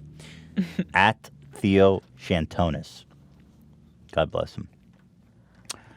I think that obviously that's the end of our episode. But I just do want to emphasize again what I said in the beginning is that these people are all real people. I feel bad for everybody, you know. Just try to be a little tender when dealing with the people here. That I know how bad it feels to be on the receiving end of all this. And you know, just remember that they are real people. I do really want to impart that. And you may say I'm a hypocrite because and that's fine. I'm a hypocrite. Everybody knows that. The H just stands for hypocrite. You're a fucking hypocrite. Come on. Who are you to talk, Keemstar? You are a piece of fucking garbage. Wait, hold on, Keemstar. Are you really in a place to call me garbage? Good luck, Ethan, because you're going to fucking need it. What, are you threatening me now? You really crossed the line. Yeah, I crossed the line. You just threatened me. Garbage. You're garbage. Garbage. Garbage. You know what, Keemstar? Let's be cool. I think we should be cool and just bury the hatchet. H3H3 is fucking innocent. You see, it's just that easy to clear your name with Keemstar. How dare he say that? Garbage. What the fuck? What do you think about Hila? Garbage. How dare you? What do you think about Dan? Garbage. How dare you? What about Ian? Garbage. What about Zach? Garbage. Damn. It's cold-blooded. Now, there is this one clip. What do you think about, okay, seriously, Keemstar, just be straight with me.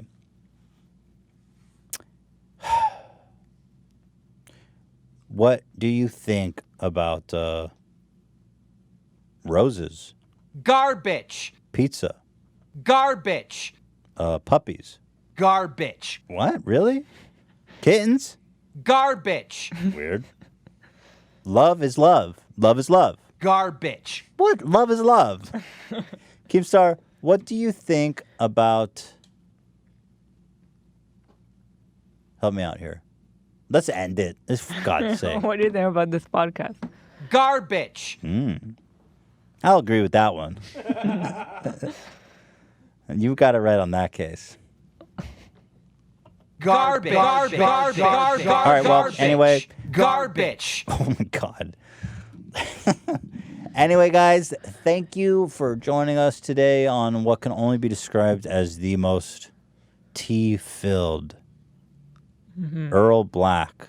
Earl Black? Black Earl? Earl Grey. Earl Grey.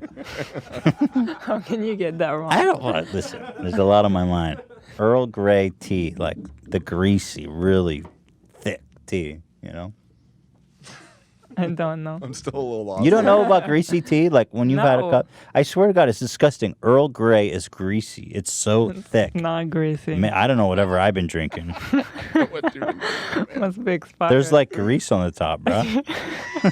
I swear to God. Every time. And I just pieced out on Earl Grey. Okay. It's basically like tea that's coffee. I'm like, I'll just have coffee. Earl. Who's Earl anyway? Idiot. Some genius. Fuck Earl is what I want to say here today. Hey, Keemstar, what do you think about Earl Grey coffee? Garbage. Well, we agree on that. Do you think, Keemstar, do you prefer the grease on the top of your Earl Grey? Garbage. Yeah, I don't like it either. So we agree on that. Ethan. Now, there is this one clip. Well, hold on, though.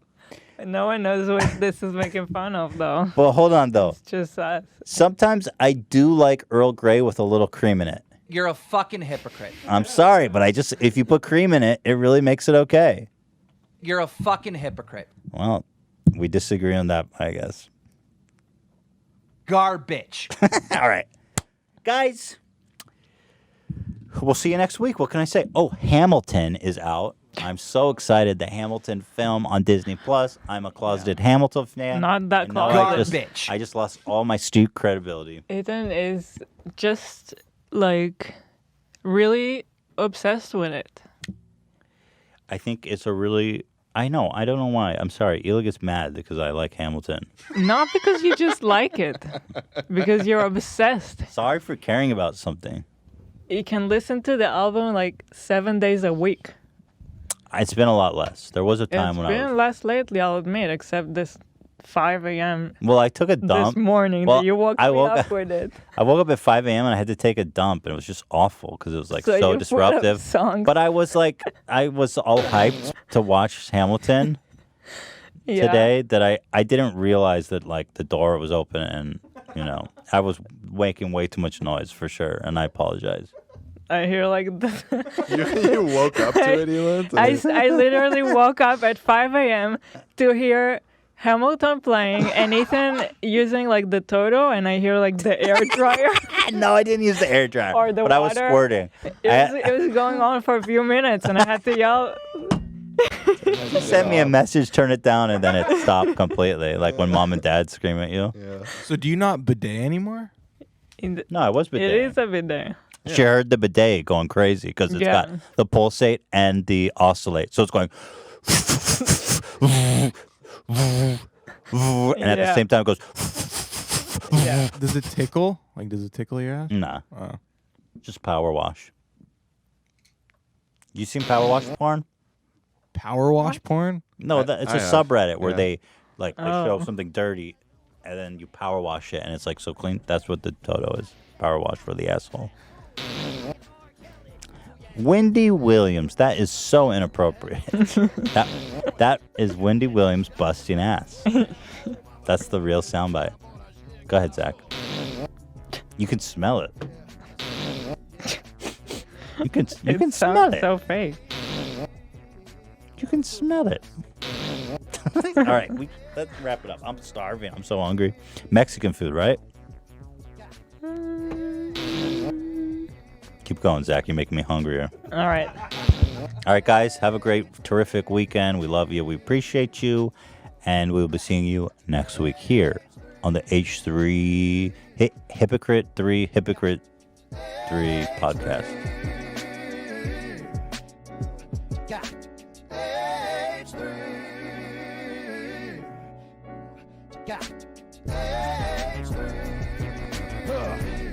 We're coming through on that ass, baby. You better watch out. You better watch out. Ooh, what up? H3 coming through on that motherfucking